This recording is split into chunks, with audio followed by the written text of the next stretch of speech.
सत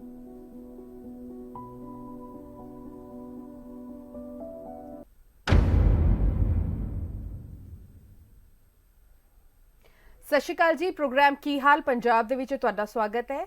इस प्रोग्राम दे विच असी पंजाब दे मुद्दे डिस्कस करते हैं, अजिहे मुद्दों उत्ते चर्चा की जाती है जिहड़े कि अहम ने ते लोकां नूं पता भी चलना चाहिए कि आखिर सरकार दी कारगुजारी किवें चल रही है ते विरोधी धिरां दा आखिर की कुछ कहना है। पंजाब दे विच आम आदमी पार्टी की सरकार नूं इस बारी बहुत वड्डा मैंडेट मिलिया। 92 विधायक जिहड़े उन्हां दे जित के आए, लेकिन चोणां तो पहला जब चोण प्रचार किया गया सी ते एक गल सब तो पहली सब तो जिसनूं प्राथमिकता दी गई सिक्ख्या ते सेहत तो बाद वो सीगी भ्रष्टाचार, यानी कि पंजाब दे विच जिहड़ा भ्रष्टाचार है उसनूं खत्म करना है। इसनूं लैके तुसीं देखदे भी होणगे कि अक्सर सीएम पंजाब यानी कि भगवंत मान लगातार किते भी अपने भाषण दे विच हमेशा ये बोलते हुए नज़र आते हैं कि ਅਸੀਂ तद तक कामयाब अपने आप ਨੂੰ नहीं ਮੰਨਦੇ जब तक छोटे लैवल तो लेकर छोटे लैवल खासकर कचहरियां ਦੇ ਵਿੱਚ ਉਹ ਗੱਲ ਕਰਦੇ ਜਾਂ ਫਿਰ ਦਫ਼ਤਰਾਂ ਦੇ ਵਿੱਚ ਉਹ ਗੱਲ ਕਰਦੇ, ਤਹਿਸੀਲ ਦਫ਼ਤਰਾਂ ਦੀ ਉਹ ਗੱਲ ਕਰਦੇ ਕਿ ਉੱਥੇ ਜਿਹੜਾ ਹੈ ਭ੍ਰਸ਼ਟਾਚਾਰ ਜਦ ਤੱਕ ਖਤਮ ਨਹੀਂ ਹੁੰਦਾ ਤਦ ਤੱਕ ਜਿਹੜਾ ਹੈ ਭ੍ਰਸ਼ਟਾਚਾਰ ਪੂਰੇ ਤਰੀਕੇ ਦੇ ਨਾਲ ਖਤਮ ਨਹੀਂ ਹੋਏਗਾ। ਲੇਕਿਨ ਅਸੀਂ ਪੂਰੇ ਤਰੀਕੇ ਦੇ ਨਾਲ ਲੱਗੇ ਹੋਏ ਹਾਂ, ਜਿਸ ਨੂੰ ਲੈ ਕੇ ਇੱਕ ਨੰਬਰ ਵੀ ਜਾਰੀ ਕੀਤਾ ਗਿਆ ਸੀ, ਐਂਟੀ ਕਰਪਸ਼ਨ ਹੈਲਪਲਾਈਨ। ਦੂਜੇ ਪਾਸੇ ਵੱਡੀ ਕਾਰਵਾਈਆਂ ਵੀ ਦੇਖੀਆਂ ਪੰਜਾਬ ਵਿਜੀਲੈਂਸ ਵੱਲੋਂ, ਜਿਹੜੇ ਸਾਬਕਾ ਵਿਧਾਇਕ ਸਾਬਕਾ ਮੰਤਰੀ ਰਹੇ ਕਾਂਗਰਸ ਸਰਕਾਰ ਵੇਲੇ ਉਹਨਾਂ ਉੱਤੇ ਵੀ ਕਾਰਵਾਈ ਕੀਤੀ ਗਈ। ਇਹ ਵੀ ਦਿਖਾਇਆ ਗਿਆ ਕਿ ਆਪਣੀ ਸਰਕਾਰ ਦੇ ਇੱਕ ਮੌਜੂਦਾ ਮੰਤਰੀ ਨੂੰ ਵੀ ਜਿਹੜਾ ਬਰਖਾਸਤ ਕੀਤਾ ਗਿਆ ਕਰਪਸ਼ਨ ਦੇ ਚਾਰजेस ਨੂੰ ਲੈ ਕੇ। ਇਸ ਤੋਂ ਇਲਾਵਾ ਚਾਹੇ ਗੱਲ ਕੀਤੀ ਜਾਏ ਆਈਐਸ संजय पोपली दी या फिर AIG आशीष कपूर दी, उन्हां उत्ते भी जिहड़े इल्जाम लगे सी पिछली सरकारां वेले वो मामले दोबारा जिहड़ा है खुलवा के हुण उन्हां उत्ते जांच विजिलेंस वल्लों कीती जा रही है।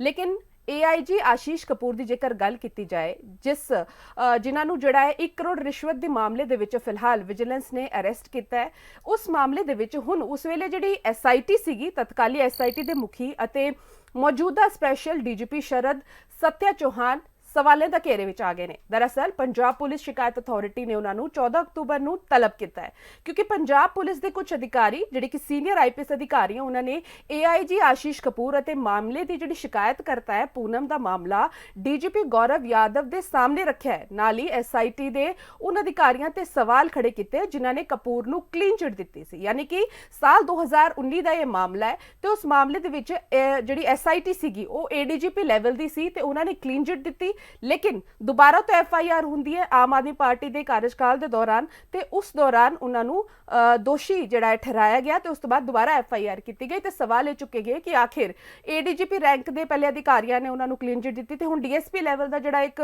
अधिकारी है वो कहता है कि वो रिपोर्ट गलत सीगी ते मामला किते ना किते हुण लगातार विवादित होंदा जा रहा। फिलहाल कोर्ट दे विच क्योंकि मैटर चल रहा है तो ज़्यादा टिप्पणी नहीं कर सकते, लेकिन इस तरीके दे नाल करप्शन किद्दां घटेगी तो इस पूरे मुद्दे उत्ते असीं गलबात करांगे। साडे नाल साडा पैनल है, बीजेपी तो मास्टर मोहन लाल ने, कांग्रेस तो जगमीत सिंह ढिल्लों ने, इस तो इलावा एडवोकेट KS वठाड़ू अकाली दल तो साडे नाल जुड़े ने।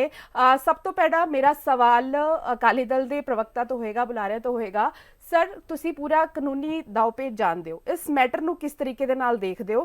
हालांकि अजिहा नहीं है कि आशीष कपूर के उपर कोई पहला इल्जाम लग्या, इस तो इलावा बलात्कार के भी उन्हां उत्ते आरोप लगे ने ते कहा जाता सी कि मामलिਆਂ ਨੂੰ ਜਿਹੜਾ ਹੈ ਸੈਟਲ ਕਰਨ ਦੇ ਲਈ ਇਹ ਅਕਸਰ ਮੰਗ ਕਰਦੇ ਰਹਿੰਦੇ ਸੀ ਕਿ ਇਹਨਾਂ ਨੂੰ ਰਿਸ਼ਵਤ ਦਿੱਤੀ ਜਾਵੇ। देखो गल पता की है, सब तो पहला तो सारे सत श्री अकाल। मैं एक गल कहनी चाहूंगा कि आम आदमी पार्टी की सरकार आई, इको ही नारा सी इन्हां दा कि असीं भ्रिष्टाचार मुक्त है जिहड़ा वो कर देना है, और चंगी गल है, करना चाहिए है। जे कोई भ्रिष्टाचारी बंदा कोई ऑफिसर है चाहे कोई भ्रिष्टाचारी लीडर है उन्होंने फड़ना चाहिए है, पर शर्त है कि ਉਹਦੇ ਚ ਜਿਹੜੀ ਹੈਗੀ वेंडेटा पॉलिटिक्स ना होवे, ਜਿਹੜੇ पॉलिटिकल लीडर ਨੂੰ फड़ना भी है ਜਾਂ ਚੰਗੀ ਗੱਲ है, फड़ना चाहिए साਰਿਆਂ ਨੂੰ। ਜੇ ਕੋਈ ਬੰਦਾ ਗਲਤ ਕੰਮ ਕਰਦਾ ਹੈ, ਭ੍ਰਿਸ਼ਟਾਚਾਰੀ ਕਰਦਾ ਹੈ, ਉਹਦੇ ਤੇ ਨਕੇਲ ਕਸਣੀ ਬਣਦੀ ਹੈ। ਪਰੰਤੂ ਆਪਾਂ ਜਦੋਂ ਕਿਸੇ ਵੱਲ ਇੱਕ ਉਂਗਲ ਕਰਦੇ ਆ ਨਾ ਤੇ 3 ਉਂਗਲਾਂ ਆਪਣੇ ਵੱਲ ਹੁੰਦੀਆਂ। ਮੈਂ ਇੱਕ ਗੱਲ ਪੁੱਛਣੀ ਚਾਹਾਂਗਾ, ਦੇਖੋ ਸਭ ਤੋਂ ਪਹਿਲਾਂ ਤਾਂ ਇੱਕ ਬੜੀ ਹੈਰਾਨੀ ਦੀ ਗੱਲ ਹੈ, ਆਮ ਆਦਮੀ ਪਾਰਟੀ ਦਾ ਜਿਹੜਾ ਅੱਜ ਬੁਲਾਰਾ ਕੁਰਸੀ ਖਾਲੀ ਪਈ ਹੈ, ਜਦੋਂ ਵੀ ਕੋਈ ਗੱਲ ਭ੍ਰਿਸ਼ਟਾਚਾਰ ਤੇ ਜਾਂ ਕਿਸੇ ਮੁੱਦੇ ਤੇ ਗੱਲ ਕਰਨੀ ਹੁੰਦੀ ਹੈ ਇਹ ਆਪਣਾ ਬੁਲਾਰਾ ਜਿਹੜਾ ਉਹ ਨਹੀਂ ਭੇਜਦੇ। ਇਹ ਬੜੀ ਮੰਦਭਾਗੀ ਗੱਲ ਹੈ, ਇਹਨਾਂ ਨੂੰ ਭੇਜਣਾ ਚਾਹੀਦਾ। ਦੂਸਰੀ ਗੱਲ, ਜਿੱਥੋਂ ਤੱਕ ਮੈਂ ਗੱਲ ਕਹੀ ਇੱਕ ਉਂਗਲ ਅਗਰ ਦੂਸਰੇ ਪਾਸੇ ਕਰੋਗੇ ਤਾਂ 3 ਉਂਗਲਾਂ ਆਪਣੇ ਪਾਸੇ ਹੋਣਗੀਆਂ। ਉਹ ਹੋਈਆਂ ਕੀ ਹੋਈਆਂ? ਇਹਨਾਂ ਨੇ ਸਭ ਤੋਂ ਗੱਲ ਜਿਵੇਂ ਤੁਸੀਂ ਦੱਸਿਆ ਭ੍ਰਿਸ਼ਟਾਚਾਰੀ, ਕਿਉਂਕਿ ਇਹ ਖੁਦ ਹੀ ਭ੍ਰਿਸ਼ਟਾਚਾਰੀ ਸਰਕਾਰ ਹੈ, ਸਾਰੇ ਭ੍ਰਿਸ਼ਟਾਚਾਰ ਨਾਲ ਲਿਪਤ ਨੇ। ਸਭ ਤੋਂ ਪਹਿਲਾਂ ਇਹਨਾਂ ਦਾ ਮੰਤਰੀ ਹੈ ਜਿਹੜਾ ਉਹ ਫੜਿਆ ਗਿਆ ਔਰ ਉਸ ਨੂੰ ਬਰਖਾਸਤ ਕਰਕੇ ਅੱਜ ਤੱਕ ਪਾਰਟੀ ਦੇ ਵਿੱਚ ਉਹ ਸਰਵਾਈਵ ਕਰ ਰਿਹਾ, ਕੰਮ ਕਰ ਰਿਹਾ ਔਰ ਇਹਨਾਂ ਦੀਆਂ ਮੀਟਿੰਗਾਂ ਅਟੈਂਡ ਕਰ ਰਿਹਾ। ਕੀ ਇਹਨਾਂ ਨੇ ਉਸ ਦੇ ਉੱਪਰ ਭ੍ਰਿਸ਼ਟਾਚਾਰੀ ਦੀ ਗੱਲ ਕੀਤੀ? ਇਹਨਾਂ ਦਾ ਫੌਜਾ ਸਿੰਘ ਸਰਾਰੀ, ਉਹਨਾਂ ਦੀ ਰਿਕਾਰਡਿੰਗ ਆ ਗਈ, ਜਦੋਂ ਕਿ ਵਿਜੇ ਸਿੰਘਲਾ ਦੀ ਤਾਂ ਕੋਈ ਰਿਕਾਰਡਿੰਗ ਵੀ ਨਹੀਂ ਇਹਨਾਂ ਨੇ ਵਿਖਾਈ ਹਲੇ ਤੱਕ, ਨਾ ਕੋਰਟ 'ਚ ਪੇਸ਼ ਕੀਤੀ ਹੈ। ਔਰ ਉਹ ਜਿਹੜਾ ਫੌਜਾ ਸਿੰਘ ਸਰਾਰੀ ਆ ਉਹਦੀ ਰਿਕਾਰਡਿੰਗ ਵੀ ਆ ਗਈ, ਉਹਦੇ ਤੇ ਹਲੇ ਤੱਕ ਕੋਈ ਕਾਰਵਾਈ ਨਹੀਂ। ਔਰ ਪਤਾ ਨਹੀਂ ਇਹਨਾਂ ਦੇ ਕਿੰਨੇ ਐਮਐਲਏ, ਕਿੰਨੇ ਕਰਪਟ ਲੋਕ ਹੈਗੇ ਆ ਇਹ, ਇਹਨਾਂ ਦੇ ਉੱਪਰ ਕੋਈ ਕਾਰਵਾਈ ਨਹੀਂ ਹੋ ਰਹੀ। ਦੂਸਰੀ ਗੱਲ ਅਗਰ ਆਪਾਂ ਕਰੀਏ, ਅੱਜ ਦੀ ਗੱਲ ਕਰ ਲਈਏ ਨਾ, ਜਿਵੇਂ ਕਿ ਕੱਲ ਸਰਦਾਰ ਬਿਕਰਮਜੀਤ ਸਿੰਘ ਮਜੀਠੀਆ ਨੇ ਇੱਕ ਪ੍ਰੈਸ ਕਾਨਫਰੰਸ ਕੀਤੀ, ਕਿਸ ਤਰ੍ਹਾਂ ਨਾਇਬ ਤਹਿਸੀਲਦਾਰਾਂ ਦੇ ਭਰਤੀ ਦੇ ਵਿੱਚ ਘੁਟਾਲਾ ਹੋਇਆ। ਇੱਕ ਹੁਣ 19 ਪੋਸਟਾਂ ਟੋਟਲ ਸਬ ਤਹਿਸੀਲਦਾਰਾਂ ਦੀਆਂ ਜਨਰਲ ਕੈਟਾਗਰੀ ਦੀਆਂ, ਔਰ ਉਹਦੇ ਚੋਂ 11 ਬੰਦੇ ਜਿਹੜੇ ਹੈਗੇ ਆ ਇੱਕੋ ਹੀ ਮੂਨਕ ਤਹਿਸੀਲ ਦੇ ਵਿੱਚੋਂ ਲੱਗਦੇ ਆ, ਮੂਨਕ ਬਲਾਕ ਦੇ ਵਿੱਚੋਂ, ਜਿਹੜਾ ਸਰਦਾਰ ਭਗਵੰਤ ਸਿੰਘ ਮਾਨ ਉਹਨਾਂ ਦੇ ਮੁੱਖ ਮੰਤਰੀ ਸਾਹਿਬ ਦੇ ਹਲਕੇ ਦੇ ਵਿੱਚ ਪੈਂਦਾ, ਉੱਥੋਂ ਲੱਗ ਜਾਂਦੇ ਆ। ਔਰ ਬੜੀ ਹੈਰਾਨੀ ਦੀ ਗੱਲ ਹੋਊਗੀ, 3 ਬੰਦੇ ਆ ਜਿਹੜੇ ਉਹਦੇ ਚ, 3 ਬੰਦੇ ਉਹ ਆ ਜਿਹੜੇ ਇੱਕ ਪਰਿਵਾਰ ਨਾਲ ਹੀ ਇੱਕ ਦੂਜੇ ਨਾਲ ਰਿਸ਼ਤੇਦਾਰੀਆਂ। ਔਰ ਜਿਸ ਨੇ ਟੌਪ ਕੀਤਾ, ਬੜੀ ਦੇਖਣਯੋਗ ਗੱਲ ਹੈ, ਉਹ ਪੀਓਨ ਜਿਹੜਾ ਸਵੀਪਰ ਦੇ ਟੈਸਟ ਚੋਂ ਵੀ ਫੇਲ ਹੋਇਆ, ਕਲਰਕ ਦੇ ਟੈਸਟ ਚੋਂ ਫੇਲ ਹੋਇਆ, ਪਟਵਾਰੀ ਦੇ ਟੈਸਟ ਚੋਂ ਫੇਲ, ਇਹਨਾਂ ਨੇ ਉਹਨੂੰ ਟੌਪ ਕਰਵਾ ਦਿੱਤਾ ਹੈ ਵਿਦਿਨ 6 ਮੰਥ। ਮੈਂ ਹੈਰਾਨ ਇਸ ਗੱਲ ਤੋਂ, ਭ੍ਰਿਸ਼ਟਾਚਾਰ। ਔਰ ਅੱਜ ਇੱਕ ਨਵੀਂ ਚੀਜ਼ ਹੈ, ਇੱਕ ਨਵੀਂ ਗੱਲ ਆਈ ਹੈ, ਕਹਿੰਦੇ ਜਿਹੜੇ ਵੈਟਰਨੀ ਉਹ ਲਗਾਏ ਹੈਗੇ ਆ, ਆਫੀਸਰ ਲਗਾਏ ਹੈਗੇ ਆ, ਉਹਨਾਂ ਚੋਂ 80 ਬੰਦੇ ਇੱਕ ਸੈਂਟਰ ਦੇ, 80 ਬੰਦੇ ਇੱਕ ਸੈਂਟਰ ਦੇ ਆਏ ਔਰ ਇੱਕ ਕਮਰੇ ਦੇ 80। ਸੋ ਇਹ ਭ੍ਰਿਸ਼ਟਾਚਾਰੀ ਦੀਆਂ ਹੀ ਨਿਸ਼ਾਨੀਆਂ ਨੇ। ਇਸ ਤਰ੍ਹਾਂ ਇਹਨਾਂ ਦੀ ਕੌਣ ਜਵਾਬਦੇਹੀ ਦੇਊਗਾ?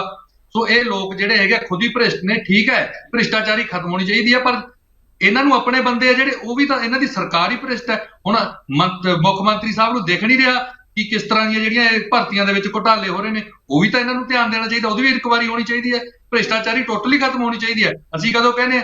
ਅਸੀਂ ਤਾਂ ਕਹਿੰਦੇ ਆ ਕਿ ਜੇ ਕੋਈ ਅਫਸਰ ਹੈ, ਜੇ ਕੋਈ ਲੀਡਰ ਹੈ, ਅਗਰ ਕਿਸੇ ਨੇ ਭ੍ਰਿਸ਼ਟਾਚਾਰੀ ਕੀਤੀ ਹੈ, ਇਨਕੁਆਇਰੀ ਕਰੋ, ਉਹਨੂੰ ਜੇਲ੍ਹ ਵਿੱਚ ਸੁੱਟੋ। ਜੇ ਪਾਰਟਿਕੂਲਰਲੀ ਇਸ ਕੇਸ ਦੀ ਗੱਲ ਕੀਤੀ ਜਾਏ ਤੇ ਮਠਾਰੂ ਜੀ, ਤੁਹਾਨੂੰ ਕੀ ਲੱਗਦਾ ਹੈ ਕਿ ਜਦ ਪਹਿਲਾਂ ਇਨਕੁਆਇਰੀ ਹੋਈ ਤੇ ਐਸਆਈਟੀ ਨੇ ਕਲੀਨ ਚਿਟ ਦੇ ਦਿੱਤੀ, ਲੇਕਿਨ ਹੁਣ ਦੁਬਾਰਾ ਤੋਂ ਐਫਆਈਆਰ ਦਰਜ ਕੀਤੀ ਤੇ ਕਿਹਾ ਕਿ ਰਿਪੋਰਟ ਗਲਤ ਸੀ, ਪਹਿਲੀ ਜਿਹੜੀ ਦਿੱਤੀ ਸੀ ਉਹ ਗਲਤ ਹੈ, ਇਸ ਮਾਮਲੇ ਨੂੰ ਕਿਸ ਤਰੀਕੇ ਦੇ ਨਾਲ ਦੇਖਦੇ ਹੋ? ਦੇਖੋ, ਜਿਹੜੀਆਂ ਇਹ ਰਿਪੋਰਟਾਂ ਜਾਂ ਪਹਿਲਾ ਸਿੱਟ ਬਣੀ, ਜਿਸ ਉਹ ਸਿੱਟ ਨੇ ਇਨਕੁਆਇਰੀ ਕੀਤੀ, ਹਰੇਕ ਆਫੀਸਰ ਦਾ ਜਿਹੜਾ ਸਟੇਟਸ ਆਫ ਮਾਈਂਡ ਆ ਅਲੱਗ ਹੁੰਦਾ।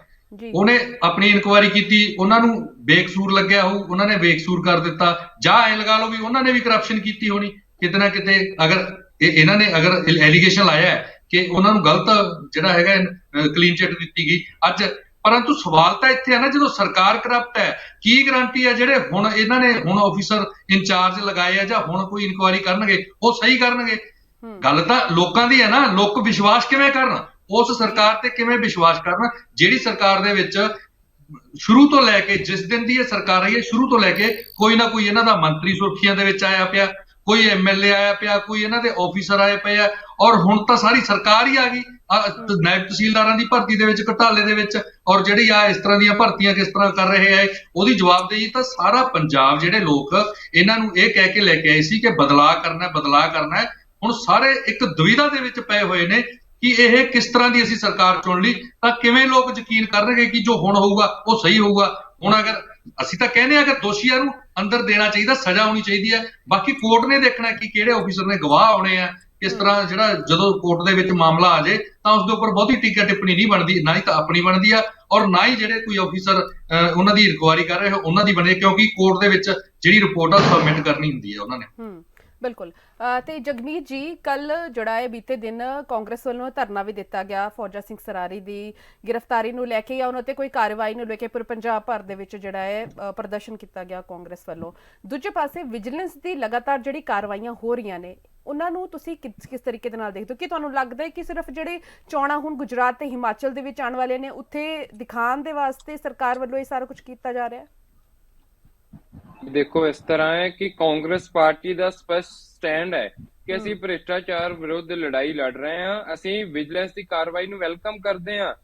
ਅਗਰ ਉਹ ਸਿਆਸੀ ਮੰਚਾਂ ਤੋਂ ਹਟ ਕੇ ਹੋ ਰਹੀ ਹੈ, ਅਗਰ ਉਹ ਸੱਚਮੁੱਚ ਭ੍ਰਿਸ਼ਟਾਚਾਰੀ ਦੇ ਵਿਰੁੱਧ ਹੋ ਰਹੀ ਹੈ, ਜਿਸ ਤਰ੍ਹਾਂ ਪਿਛਲੇ ਦਿਨੀ ਅਸੀਂ ਦੇਖਿਆ ਕਿ ਫੌਜਾ ਸਿੰਘ ਸਰਾਰੀ, ਜਿਸ ਦਾ ਨਾਮ ਤਾਂ ਫੌਜਾ ਹੈ, ਬਟ ਉਹਦੇ ਕੋਈ ਕੰਮ ਫੌਜੀਆਂ ਵਾਲੇ ਨਹੀਂ, ਕੰਮ ਉਹਦੇ ਡਾਕੂਆਂ ਵਾਲੇ ਤੇ ਚੋਰਾਂ ਵਾਲੇ ਨੇ। ਕਿ ਉਹਦੀ ਇੱਕ ਆਡੀਓ ਸਾਹਮਣੇ ਆਉਂਦੀ ਹੈ ਜਿਹਦੇ ਤਹਿਤ ਅਸੀਂ ਕੱਲ ਧਰਨਾ ਦਿੱਤਾ ਸੀ ਇੱਕ ਡਿਸਟ੍ਰਿਕਟ ਲੈਵਲ ਤੇ ਇੱਕ ਮੰਗ ਕੀਤੀ ਸੀ ਇੱਕ ਗਵਰਨਰ ਸਾਹਿਬ ਦੇ, ਡੀਸੀ ਸਾਹਿਬ ਨੂੰ ਇੱਕ ਮੈਮੋਰੈਂਡਮ ਦੇ ਕੇ ਗਵਰਨਰ ਸਾਹਿਬ ਦੇ ਲਈ ਕਿ ਇਹ ਅਜਿਹੇ ਕਰਪਟ ਮੰਤਰੀ ਨੂੰ ਸਰਦਾਰ ਭਗਵੰਤ ਸਿੰਘ ਮਾਨ ਆਪਣੇ ਮੰਤਰੀ ਮੰਡਲ ਵਿੱਚੋਂ ਬਾਹਰ ਕਰਨ, ਕਿਉਂਕਿ ਉਸ ਦੀ ਆਡੀਓ ਤਾਂ ਬੱਚੇ ਨੇ ਸੁਣੀ ਹੈ। ਸਰਕਾਰ ਬਣ ਰਹੀ, ਤੁਸੀਂ ਦੇਖਿਆ ਹੋਣਾ ਕਿ ਇੱਕ ਵਿਜੇ ਸਿੰਗਲਾ ਇਹਨਾਂ ਦਾ ਮੰਤਰੀ ਸੀ, ਜਿਹਦੀ ਕਿਸੇ ਨੇ ਆਡੀਓ ਵੀ ਨਹੀਂ ਸੁਣੀ, ਤੇ ਮਾਨ ਸਾਹਿਬ ਕਹਿੰਦੇ ਮੈਂ ਤਾਂ ਭਾਈ ਕਿਸੇ ਤੇ ਕੋਈ ਦਾਗ ਵੀ ਲੱਗ ਗਿਆ ਤਾਂ ਮੈਂ ਤਾਂ ਉਸ ਨੂੰ ਕੱਢ ਦਊਂਗਾ। ਤਾਂ ਫਿਰ ਉਸ ਨੂੰ ਕੱਢ ਦਿੱਤਾ ਜਿਹਦੀ ਕੋਈ ਆਡੀਓ ਵੀ ਸਾਹਮਣੇ ਨਹੀਂ ਆਈ, ਜਿਸ ਦੀ ਹਰ ਇੱਕ ਨੇ ਆਡੀਓ ਸੁਣੀ, ਜਿਹਦਾ ਓਐਸਡੀ ਵੀ ਕਹਿ ਰਿਹਾ ਕਿ ਹਾਂ ਇਹਨੇ ਮੈਨੂੰ ਕਰਪਸ਼ਨ ਲਈ ਕਿਹਾ, ਉਸ ਤੇ ਕੋਈ ਕਾਰਵਾਈ ਨਹੀਂ। ਅੱਗੇ ਗੱਲ ਕਰੀਏ ਅਗਰ ਏਆਈਜੀ ਸਾਹਿਬ ਦੀ, ਅਸੀਂ ਦੇਖੋ ਇਸ ਗੱਲ ਨੂੰ ਵੈਲਕਮ ਕਰਦੇ ਹਾਂ ਕਿ ਸੱਚਾਈ ਦੀ ਜਾਂਚ ਹੋਣੀ ਚਾਹੀਦੀ ਹੈ ਕਿ ਜਿਹੜੇ ਆਫੀਸਰਸ ਨੇ ਪਹਿਲਾਂ ਇਸ ਦੀ ਇਨਕੁਆਇਰੀ ਕਰਕੇ ਇਸ ਨੂੰ ਕਲੀਨ ਚਿੱਟ ਦਿੱਤੀ ਸੀ, ਉਸ ਬਾਰੇ ਵੀ ਜਾਂਚ ਹੋਵੇ ਕਿ ਕਿਸ ਸਟੇਟਸ ਦੇ ਤਹਿਤ ਉਹਨੂੰ ਕਲੀਨ ਚਿੱਟ ਦਿੱਤੀ ਗਈ। ਤੁਹਾਨੂੰ ਲੱਗਦਾ ਹੈ ਕਿਉਂਕਿ ਜਦ ਇਹ ਪੂਰੀ ਜਿਹੜੀ ਕਾਰਵਾਈ ਚੱਲ ਰਹੀ ਸੀਗੀ, ਜਦ ਐਸਆਈਟੀ ਆਪਣੀ ਜਾਂਚ ਕਰ ਰਹੀ ਸੀ ਤੇ ਉਸ ਵੇਲੇ ਕੈਪਟਨ ਸਰਕਾਰ ਸੀਗੀ, ਮੈਂ 2019 ਦੀ ਗੱਲ ਕਰ ਰਹੀ ਹਾਂ, ਤੇ ਉਸ ਵੇਲੇ ਜਿਹੜੀ ਆਸ਼ੀਸ਼ ਕਪੂਰ ਦੀ ਤੈਨਾਤੀ ਸੀਗੀ ਉਹ ਵਿਜੀਲੈਂਸ ਬਿਊਰੋ ਦੇ ਵਿੱਚ ਸੀਗੀ, ਤੇ ਹੋ ਸਕਦਾ ਉਸ ਚੀਜ਼ ਦਾ ਵੀ ਪ੍ਰਭਾਵ ਪਿਆ ਹੋਣਾ ਐਸਆਈਟੀ ਦੀ ਜਾਂਚ ਵੇਲੇ ਉਸ ਵੇਲੇ। ਨਹੀਂ ਜੀ, ਬਿਲਕੁਲ ਕੋਈ ਪ੍ਰਭਾਵ ਨਹੀਂ। ਸਾਡੀ ਜਦੋਂ ਕਾਂਗਰਸ ਦੀ ਸਰਕਾਰ ਸੀ, ਅਸੀਂ ਪੁਲਿਸ ਨੂੰ ਫ੍ਰੀ ਹੈਂਡ ਦਿੱਤਾ ਸੀ, ਪੁਲਿਸ ਪੂਰੀ ਸક્ષਮ ਸੀ, ਚਾਹੇ ਕੋਈ ਡਰੱਗਸ ਕੇਸ ਸੀ, ਚਾਹੇ ਬਿਕਰਮਜੀਤ ਸਿੰਘ ਮਜੀਠੀਆ ਦੇ ਰਿਲੇਟਡ ਉਹ ਜਿਹੜਾ ਕੇਸ ਸੀ, ਅਸੀਂ ਪੁਲਿਸ ਤੇ ਕੋਈ ਵੀ ਪ੍ਰੈਸ਼ਰ ਨਹੀਂ ਬਣਾਇਆ, ਫ੍ਰੀ ਹੈਂਡ ਹਮੇਸ਼ਾ ਦਿੱਤਾ ਸੀ। ਚਾਹੇ ਏਆਈਜੀ ਸਾਹਿਬ ਦਾ ਮਾਮਲਾ ਸੀ, ਅਗਰ ਉਸ ਸਮੇਂ ਕਲੀਨ ਚਿੱਟ ਮਿਲੀ ਹੈ, ਮੈਂ ਇਹ ਨਹੀਂ ਕਹਿੰਦਾ ਕਿ ਇਹ ਜਾਂਚ ਦਾ ਵਿਸ਼ਾ ਨਹੀਂ, ਇਹ ਜਾਂਚ ਦਾ ਵਿਸ਼ਾ ਹੋ ਸਕਦਾ ਹੈ, ਅੱਜ ਵੀ ਜਾਂਚ ਕਰੇ, ਬਟ ਮੁੱਦਾ ਹੈ ਕਿ ਗੁਜਰਾਤ ਇਲੈਕਸ਼ਨਸ ਨੂੰ ਲੈ ਕੇ ਸਰਕਾਰ ਬਹੁਤ ਜ਼ਿਆਦਾ ਮਾਪਦੰਡ ਅਪਣਾ ਸਕਦੀ ਹੈ। ਹੁਣ ਮੈਂ ਤੁਹਾਨੂੰ ਕੱਲ ਦੀ ਐਗਜ਼ਾਮਪਲ ਦੇਣਾ, परसों दी केजरीवाल साहब उसे गुजरात बोल रहे ने कि भाई साहब मैंने 5 फसलों पे पंजाब में एमएसपी भगवंत मान ने दे दी। हद होगी यार, कले मूंगी दा ऐलान कीता सी, ओ भी नहीं तुसी पूरी दित्ती, क्यों झूठ बोल रहे हो? सिद्धी बजाई दे पैसे हाले तक नहीं आए। अगर असी ये सवाल करते हैं तो आम आदमी पार्टी दे ਜਿਹੜੇ ਪ੍ਰਵਕਤਾ ਨੇ ਉਹ ਡਿਬੇਟ 'ਚ ਨਹੀਂ ਆਉਂਦੇ। ਇਹ ਸਿਰਫ ਤੁਹਾਡੇ ਚੈਨਲ ਤੇ ਨਹੀਂ, ਹੋਰ ਵੀ ਕਈ ਚੈਨਲਾਂ ਤੇ ਦੇਖਿਓ, ਅੱਜ ਇਹਨਾਂ ਡਿਬੇਟ ਤੋਂ ਭੱਜ ਜਾਣਾ। ਇੱਕ ਭਗੌੜੇ ਕਿਸਮ ਦੇ ਇਨਸਾਨ ਨੇ। ਮੈਂ ਪੰਜਾਬ ਦੇ ਕਿਸਾਨਾਂ ਨੂੰ ਪੁੱਛਣਾ ਚਾਹੁੰਦਾ ਅਤੇ ਪੰਜਾਬ ਦੇ ਲੋਕਾਂ ਨੂੰ, ਕੋਈ ਕਿਹੜੀਆਂ 5 ਫਸਲਾਂ ਤੇ ਇਹਨਾਂ ਨੇ ਐਮਐਸਪੀ ਦਿੱਤੀ ਹੈ? ਕਿਉਂ ਇਹ ਝੂਠ ਦੀ ਜਿਹੜੀ ਪੰਡ ਹੈ ਇੱਥੋਂ ਚੁੱਕ ਕੇ ਕਦੀ ਹਿਮਾਚਲ ਲੈ ਜਾਂਦੇ ਨੇ, ਹਿਮਾਚਲ ਤੋਂ ਗੁਜਰਾਤ ਲੈ ਜਾਂਦੇ ਨੇ, ਜਦਕਿ ਇੱਕ ਦਿਨ ਦੇ ਵਿੱਚ 2 ਕਰੋੜ ਦੀ ਐਡਵਰਟਾਈਜ਼ਮੈਂਟ ਕਰ ਰਹੇ ਨੇ। ਭ੍ਰਿਸ਼ਟਾਚਾਰ ਦੇ ਨਾਲ ਤਾਂ ਪੰਜਾਬ ਪਿੱਛੇ ਜਾ ਰਿਹਾ ਹੈ। ਜਿਹੜੀ 2 ਕਰੋੜ ਦੀ ਐਡਵਰਟਾਈਜ਼ਮੈਂਟ ਹੈ ਉਹ ਸਾਨੂੰ ਬੜੇ ਇੱਕ ਡੂੰਘੇ ਅਤੇ ਨਿਚਲੇ ਸਤਰ ਤੇ ਸਾਡੀ ਇਕਨੋਮੀ ਨੂੰ ਲੈ ਕੇ ਜਾ ਰਹੀ ਹੈ। ਉਸ ਤੇ ਸਰਕਾਰ ਨੂੰ ਧਿਆਨ ਦੇਣਾ ਚਾਹੀਦਾ ਹੈ। ਇਹ ਨਾ ਹੋਵੇ ਕਿ ਪੰਜਾਬ ਦੀ ਇਕਨੋਮੀ ਦਾ ਦਿਵਾਲਾ ਹੋ ਜਾਏ, ਫਾਈਨੈਂਸ਼ੀਅਲ ਸਟੇਟਸ ਜਿਹੜਾ ਪਹਿਲਾਂ ਹੀ ਡਗਮਗਾਇਆ ਹੋਇਆ ਇਹਨਾਂ ਦੇ ਆਉਣ ਨਾਲੋਂ ਹੋਰ ਲਾਸ ਵਿੱਚ ਚਲ ਜਾਏ। ਪੰਜਾਬ ਦੇ ਭਗਵੰਤ ਮਾਨ ਜੀ ਜਿਹੜੇ ਅੱਜ ਕੱਲ ਪੰਜਾਬ 'ਚ ਘੱਟ ਤੇ ਗੁਜਰਾਤ 'ਚ ਵੱਧ ਦਿਖਾਈ ਦਿੰਦੇ ਨੇ, ਮੇਰੀ ਉਹਨਾਂ ਨੂੰ ਗੁਜ਼ਾਰਿਸ਼ ਹੈ ਕਿ ਇੱਥੇ ਆਏ ਦਿਨ ਕਬੱਡੀ ਖਿਡਾਰੀਆਂ ਦਾ ਕਤਲ ਹੋ ਰਿਹਾ ਹੈ, ਲੋਕਾਂ ਤੋਂ ਫਿਰੌਤੀਆਂ ਮੰਗੀਆਂ ਜਾ ਰਹੀਆਂ ਨੇ, ਕਰਪਸ਼ਨ ਦੀ ਸੀਮਾ ਉੱਚੀ ਹੋ ਗਈ ਹੈ। ਇੱਕ ਹੋਰ ਗੱਲ ਮੈਂ ਅਹਿਮ ਕਵਾਂ, ਇਹਨਾਂ ਨੇ ਇੱਕ ਨੰਬਰ ਲਾਂਚ ਕੀਤਾ ਸੀ ਤੇ ਕਿਹਾ ਸੀ ਕਿ ਕਰਪਸ਼ਨ ਕੇ ਖਿਲਾਫ ਜੰਗ। ਉਸ ਨੰਬਰ ਤੇ ਅੱਜ 3 ਲੱਖ ਕੰਪਲੇਂਟ ਪੈਂਡਿੰਗ ਨੇ। ਕਿਉਂ ਇੰਨੀ ਢਿੱਲੀ ਕਾਰਜਕਾਰੀ? ਜਿਹੜੇ 2 ਕਰੋੜ ਐਡਵਰਟਾਈਜ਼ਮੈਂਟ ਤੇ ਡੇਲੀ ਦਾ ਲਗਾ ਰਹੇ, ਅਗਰ ਉਸ ਨੰਬਰ ਤੇ ਲਗਾਏ ਹੋਣ, ਉੱਥੇ ਤੈਨਾਤੀ ਹੋਵੇ ਲੋਕਾਂ ਦੀ ਉਸ ਨੰਬਰ ਤੇ ਸੁਣਵਾਈ ਕਰਵਾਉਣ ਲਈ, ਤਾਂ ਹਾਲੇ ਵੀ ਪੰਜਾਬ ਦਾ ਭਲਾ ਹੋ ਸਕਦਾ ਸੀ। ਬਿਲਕੁਲ। ਤੇ ਮੇਰਾ ਅਗਲਾ ਸਵਾਲ ਜਿਹੜਾ ਹੈ ਉਹ ਮਾਸਟਰ ਮੋਹਨ ਲਾਲ ਜੀ ਤੋਂ ਹੈ। ਮੋਹਨ ਲਾਲ ਜੀ, ਤੁਸੀਂ ਪੂਰੀ ਕਾਰਗੁਜ਼ਾਰੀ ਦੇਖ ਰਹੇ ਹੋ, ਦੂਜੇ ਪਾਸੇ ਇਹ ਆਰੋਪ ਹਮੇਸ਼ਾ ਸਰਕਾਰਾਂ ਤੇ ਲੱਗਦਾ ਹੈ, ਸਮੇਂ-ਸਮੇਂ ਦੀ ਸਰਕਾਰਾਂ ਤੇ, ਚਾਹੇ ਉਹ ਕੇਂਦਰ ਸਰਕਾਰ ਹੋਵੇ ਜਾਂ ਫਿਰ ਸੂਬਾ ਸਰਕਾਰਾਂ। ਕੇਂਦਰ ਸਰਕਾਰ ਉੱਤੇ ਇਲਜ਼ਾਮ ਲੱਗਦੇ ਨੇ ਕਿ ਉਹ ਈਡੀ ਤੇ ਸੀਬੀਆਈ ਦਾ ਇਸਤੇਮਾਲ ਕਰਦੇ ਨੇ, ਪੋਲੀਟੀਕਲ ਵੈਂਡੇਟਾ ਦੇ ਤਹਿਤ ਕੀਤਾ ਜਾਂਦਾ ਹੈ, ਤੇ ਜਿਹੜੇ ਵੀ ਅਧਿਕਾਰੀਆਂ ਦੇ ਨਾਲ ਨਹੀਂ ਬਣਦੀ ਤੇ ਉਹਨਾਂ ਦੇ ਖਿਲਾਫ ਜਿਹੜੀ ਕਾਰਵਾਈਆਂ ਕੀਤੀਆਂ ਜਾਂਦੀਆਂ। ਇੱਕ ਆਰੋਪ ਇਹ ਵੀ ਲੱਗਦੇ ਨੇ ਸੂਬਾ ਸਰਕਾਰਾਂ ਤੇ ਕਿ ਉਹ ਵਿਜੀਲੈਂਸ ਦਾ ਦੁਰਉਪਯੋਗ ਕਰਦੀ ਹੈ। ਕਿੰਨਾ ਕਿ ਸਹਿਮਤ ਤੁਸੀਂ ਰੱਖਦੇ ਹੋ ਇਹਨਾਂ ਸਾਰੇ ਆਰੋਪਾਂ ਨੂੰ ਲੈ ਕੇ? ਮੇਰਾ ਸਾਰਿਆਂ ਨੂੰ ਪਹਿਲੇ ਫਤਿਹ ਕਬੂਲ ਦਾ ਹੁਕਮ ਜਾਰੀ ਕਰੋ ਜੀ। ਮੇਰੀ ਫਤਿਹ ਕਬੂਲ ਕਰਿਓ ਸਾਰੇ ਪੈਨਲਿਸਟ ਜਿੰਨੇ ਬੈਠੇ ਹੋ। ਮੈਂ ਇਹ ਗੱਲ ਕਰ ਰਿਹਾ ਕਿ ਆਸ਼ੀਸ਼ ਕਪੂਰ ਦੇ ਮਸਲੇ 'ਚ ਪੁਲਿਸ ਦੀ ਕ੍ਰੈਡੀਬਿਲਿਟੀ ਤੇ ਬਹੁਤ ਵੱਡਾ ਇੱਕ ਅਹਿਮ ਸਵਾਲ ਖੜਾ ਹੋਇਆ ਜੀ। ਅਹਿਮ ਸਵਾਲ ਹੋਇਆ। ਇੱਕ ਸਿੱਟ ਕਹਿੰਦੀ ਹੈ ਕਿ ਉਹ ਨਿਰਦੋਸ਼ ਹੈ, ਦੂਸਰੀ ਸਿੱਟ ਕਹਿੰਦੀ ਹੈ ਕਿ ਜਿਹੜਾ ਪਹਿਲਾ ਫੈਸਲਾ ਕੀਤਾ ਸੀ ਸਿੱਟ ਨੇ ਉਹਨੂੰ ਬੇਕਸੂਰ ਠਹਿਰਾਇਆ ਸੀ, ਗਲਤ ਠਹਿਰਾਇਆ ਸੀ। ਯਾਨੀ ਇੱਕ ਸਿੱਟ ਕਹਿ ਰਹੀ ਹੈ ਉਹ ਕਸੂਰਵਾਰ ਹੈ, ਦੂਜੀ ਕਹਿ ਰਹੀ ਹੈ ਉਹ ਕਸੂਰਵਾਰ ਨਹੀਂ ਹੈਗਾ। ਮਤਲਬ ਪੁਲਿਸ ਆਪ ਮਸਲਾ ਚੁੱਕ ਰਹੀ ਹੈ, ਆਪੇ ਹੀ ਉਹਨੂੰ ਦਵਾਰੀ ਹੈ। ਦੁਵੱਲੀ ਨੀਤੀ ਜਿਹੜੀ ਹੈ ਨਾ ਜੀ, ਇਹ ਪੁਲਿਸ ਕਰ ਰਹੀ ਹੈ ਔਰ ਲੋਕਾਂ ਨੂੰ ਸੱਚ ਸਾਹਮਣੇ ਨਹੀਂ ਆ ਰਿਹਾ। ਸੱਚ ਹਰ ਕੀਮਤ ਤੇ ਲੋਕਾਂ ਦੇ ਸਾਹਮਣੇ ਆਉਂਦਾ। ਕੌਣ ਦੋਸ਼ੀ ਹੈ? ਆਸ਼ੀਸ਼ ਕੁਮਾਰ ਕਪੂਰ ਦੋਸ਼ੀ ਹੈ, ਕਿੰਨਾ ਦੋਸ਼ੀ ਹੈ? ਉਹ ਲੇਡੀ ਕੌਣ ਹੈ, ਕਰੋੜ ਰੁਪਈਆ ਦੇਣ ਵਾਲੀ ਲੇਡੀ ਕੌਣ ਹੈ, ਉਸ ਦੀ हैसियत ਕਰੋੜ ਰੁਪਏ ਦੀ ਹੈ ਸੀ ਕਿ ਨਹੀਂ ਹੈ, ਇਹ ਪਹਿਲੇ ਜਾਂਚ ਕਰਕੇ ਬਿਲਕੁਲ ਦੁੱਧ ਦਾ ਦੁੱਧ ਤੇ ਪਾਣੀ ਦਾ ਪਾਣੀ ਕਰਕੇ ਲੋਕਾਂ ਸਾਹਮਣੇ ਰੱਖਣਾ ਚਾਹੀਦਾ, ਤਾਂ ਪੁਲਿਸ ਦੀ ਕ੍ਰੈਡੀਬਿਲਿਟੀ ਨੂੰ ਬਹਾਲ ਕੀਤਾ ਜਾ ਸਕਦਾ। ਜਿੱਥੋਂ ਤੱਕ ਸਰਕਾਰ ਦਾ ਮਸਲਾ ਹੈ, ਸਰਕਾਰ ਲਬਾਲਬ ਭ੍ਰਸ਼ਟਾਚਾਰ 'ਚ ਡੁੱਬੀ ਪਈ ਹੈ। ਅਸੀਂ ਸਮਝਦੇ ਹਾਂ ਕਿ ਭ੍ਰਸ਼ਟਾਚਾਰ ਕਾਂਗਰਸ ਨੇ ਕੀਤਾ ਹੈ, ਆਸ਼ੂ ਨੇ ਕੀਤਾ ਹੈ, ਗਿਲ ਜੀ ਨੇ ਕੀਤਾ ਹੈ, ਜਾਂ ਕਿਸੇ ਨੇ, ਅਸੀਂ ਇਹੀ ਨਹੀਂ ਕਿ ਕਾਂਗਰਸ ਹੀ ਭ੍ਰਸ਼ਟਾਚਾਰ ਹੈ। ਔਰ ਜਿਹੜੀ ਬੜੇ ਬੜੇ ਦਾਅਵੇ ਕਰਕੇ ਆਈ ਕਿ ਅਸੀਂ ਹਰ ਭ੍ਰਸ਼ਟਾਚਾਰੀ ਨੂੰ ਫਾਂਸੀ ਤੇ ਲਟਕਾ ਦੇਣਾ ਹੈ, ਪਰ ਮੈਂ ਸਮਝਣਾ ਤੁਸੀਂ ਹੁਣ ਤਹਿਸੀਲਦਾਰ ਭਰਤੀ ਕੀਤੇ ਨੇ, ਸਾਰੇ ਇੱਕੋ ਹੀ ਕੰਸਟੀਚੁਐਂਸੀ 'ਚ ਕਰਤੇ ਨੇ। ਤੁਸੀਂ ਵੈਟਰਨਰੀ ਇੰਸਪੈਕਟਰ ਭਰਤੀ ਕੀਤੇ ਨੇ, ਸਾਰੇ ਨਲਾਇਕ ਆਦਮੀ, ਲਾਇਕ ਆਦਮੀਆਂ ਨੂੰ ਪਿੱਛੇ ਸੁੱਟਦਾ, ਪੜਨ ਦੀ ਜ਼ਰੂਰਤ ਕੀ ਹੈ ਫਿਰ? ਜੇ ਇਸੇ ਤਰ੍ਹਾਂ ਲਾਭ ਹੋਣਾ ਹੈ, ਇਸੇ ਤਰ੍ਹਾਂ ਲਿਸਟਾਂ ਬਣਨੀਆਂ ਨੇ, ਇਸੇ ਤਰ੍ਹਾਂ ਲੋਕਾਂ ਦੇ ਕਰਮਚਾਰੀਆਂ ਨੂੰ ਤੁਸੀਂ ਗੁੰਮਰਾਹ ਕਰਨਾ ਹੈ, ਨੌਜਵਾਨਾਂ ਦੇ ਨਾਲ ਫਾਉਲ ਪਲੇ ਕਰਨਾ ਹੈ, ਤੇ ਫਿਰ ਸਰਕਾਰ ਦੀ ਕ੍ਰੈਡੀਬਿਲਿਟੀ ਵੀ ਕਿੱਥੇ ਹੈ? ਸਰਕਾਰ ਵੀ ਕਿੱਥੇ ਖੜੀ? ਸਰਕਾਰ ਦੋ ਮੂੰਹਾਂ ਤੋਂ ਗੱਲ ਕਰ ਰਹੀ ਹੈ। ਇੱਕ ਪਾਸੇ ਕਹਿ ਰਹੀ ਹੈ ਅਸੀਂ ਭ੍ਰਸ਼ਟਾਚਾਰ ਦੂਰ ਕਰਨਾ ਹੈ, ਦੂਜੇ ਪਾਸੇ ਉਹ ਖੁਦ ਭ੍ਰਸ਼ਟਾਚਾਰ 'ਚ ਲਬਾਲਬ ਡੁੱਬੀ ਜਾ ਰਹੀ ਹੈ। ਤੀਸਰਾ ਸਵਾਲ ਤੁਸੀਂ ਕੀਤਾ ਹੈ ਕਿ ID CBI ਇਹ ਜਿਹੜੀਆਂ ਏਜੰਸੀਆਂ, ਇਹਨਾਂ ਦਾ ਨਜਾਇਜ਼ ਇਸਤੇਮਾਲ ਹੋ ਰਿਹਾ। ਤੁਸੀਂ ਕਿਸ ਤਰ੍ਹਾਂ ਨਜਾਇਜ਼ ਕਹਿੰਦੇ ਹੋ ਜੀ, ਜਦੋਂ ਕਰੋੜਾਂ ਰੁਪਏ ਫੜੇ ਜਾ ਰਹੇ ਨੇ, ਟਨਾਂ ਦੇ ਟਨਾਂ ਹਿਸਾਬ ਨਾਲ ਪੈਸੇ ਫੜੇ ਜਾ ਰਹੇ ਨੇ, ਟਨਾਂ ਦੇ ਟਨਾਂ ਹਿਸਾਬ ਨਾਲ ਚਾਂਦੀ ਸੋਨਾ ਫੜਿਆ ਜਾ ਰਿਹਾ, ਫਿਰ ਇਹ ਨਜਾਇਜ਼ ਕਿੱਥੇ ਹੋਇਆ?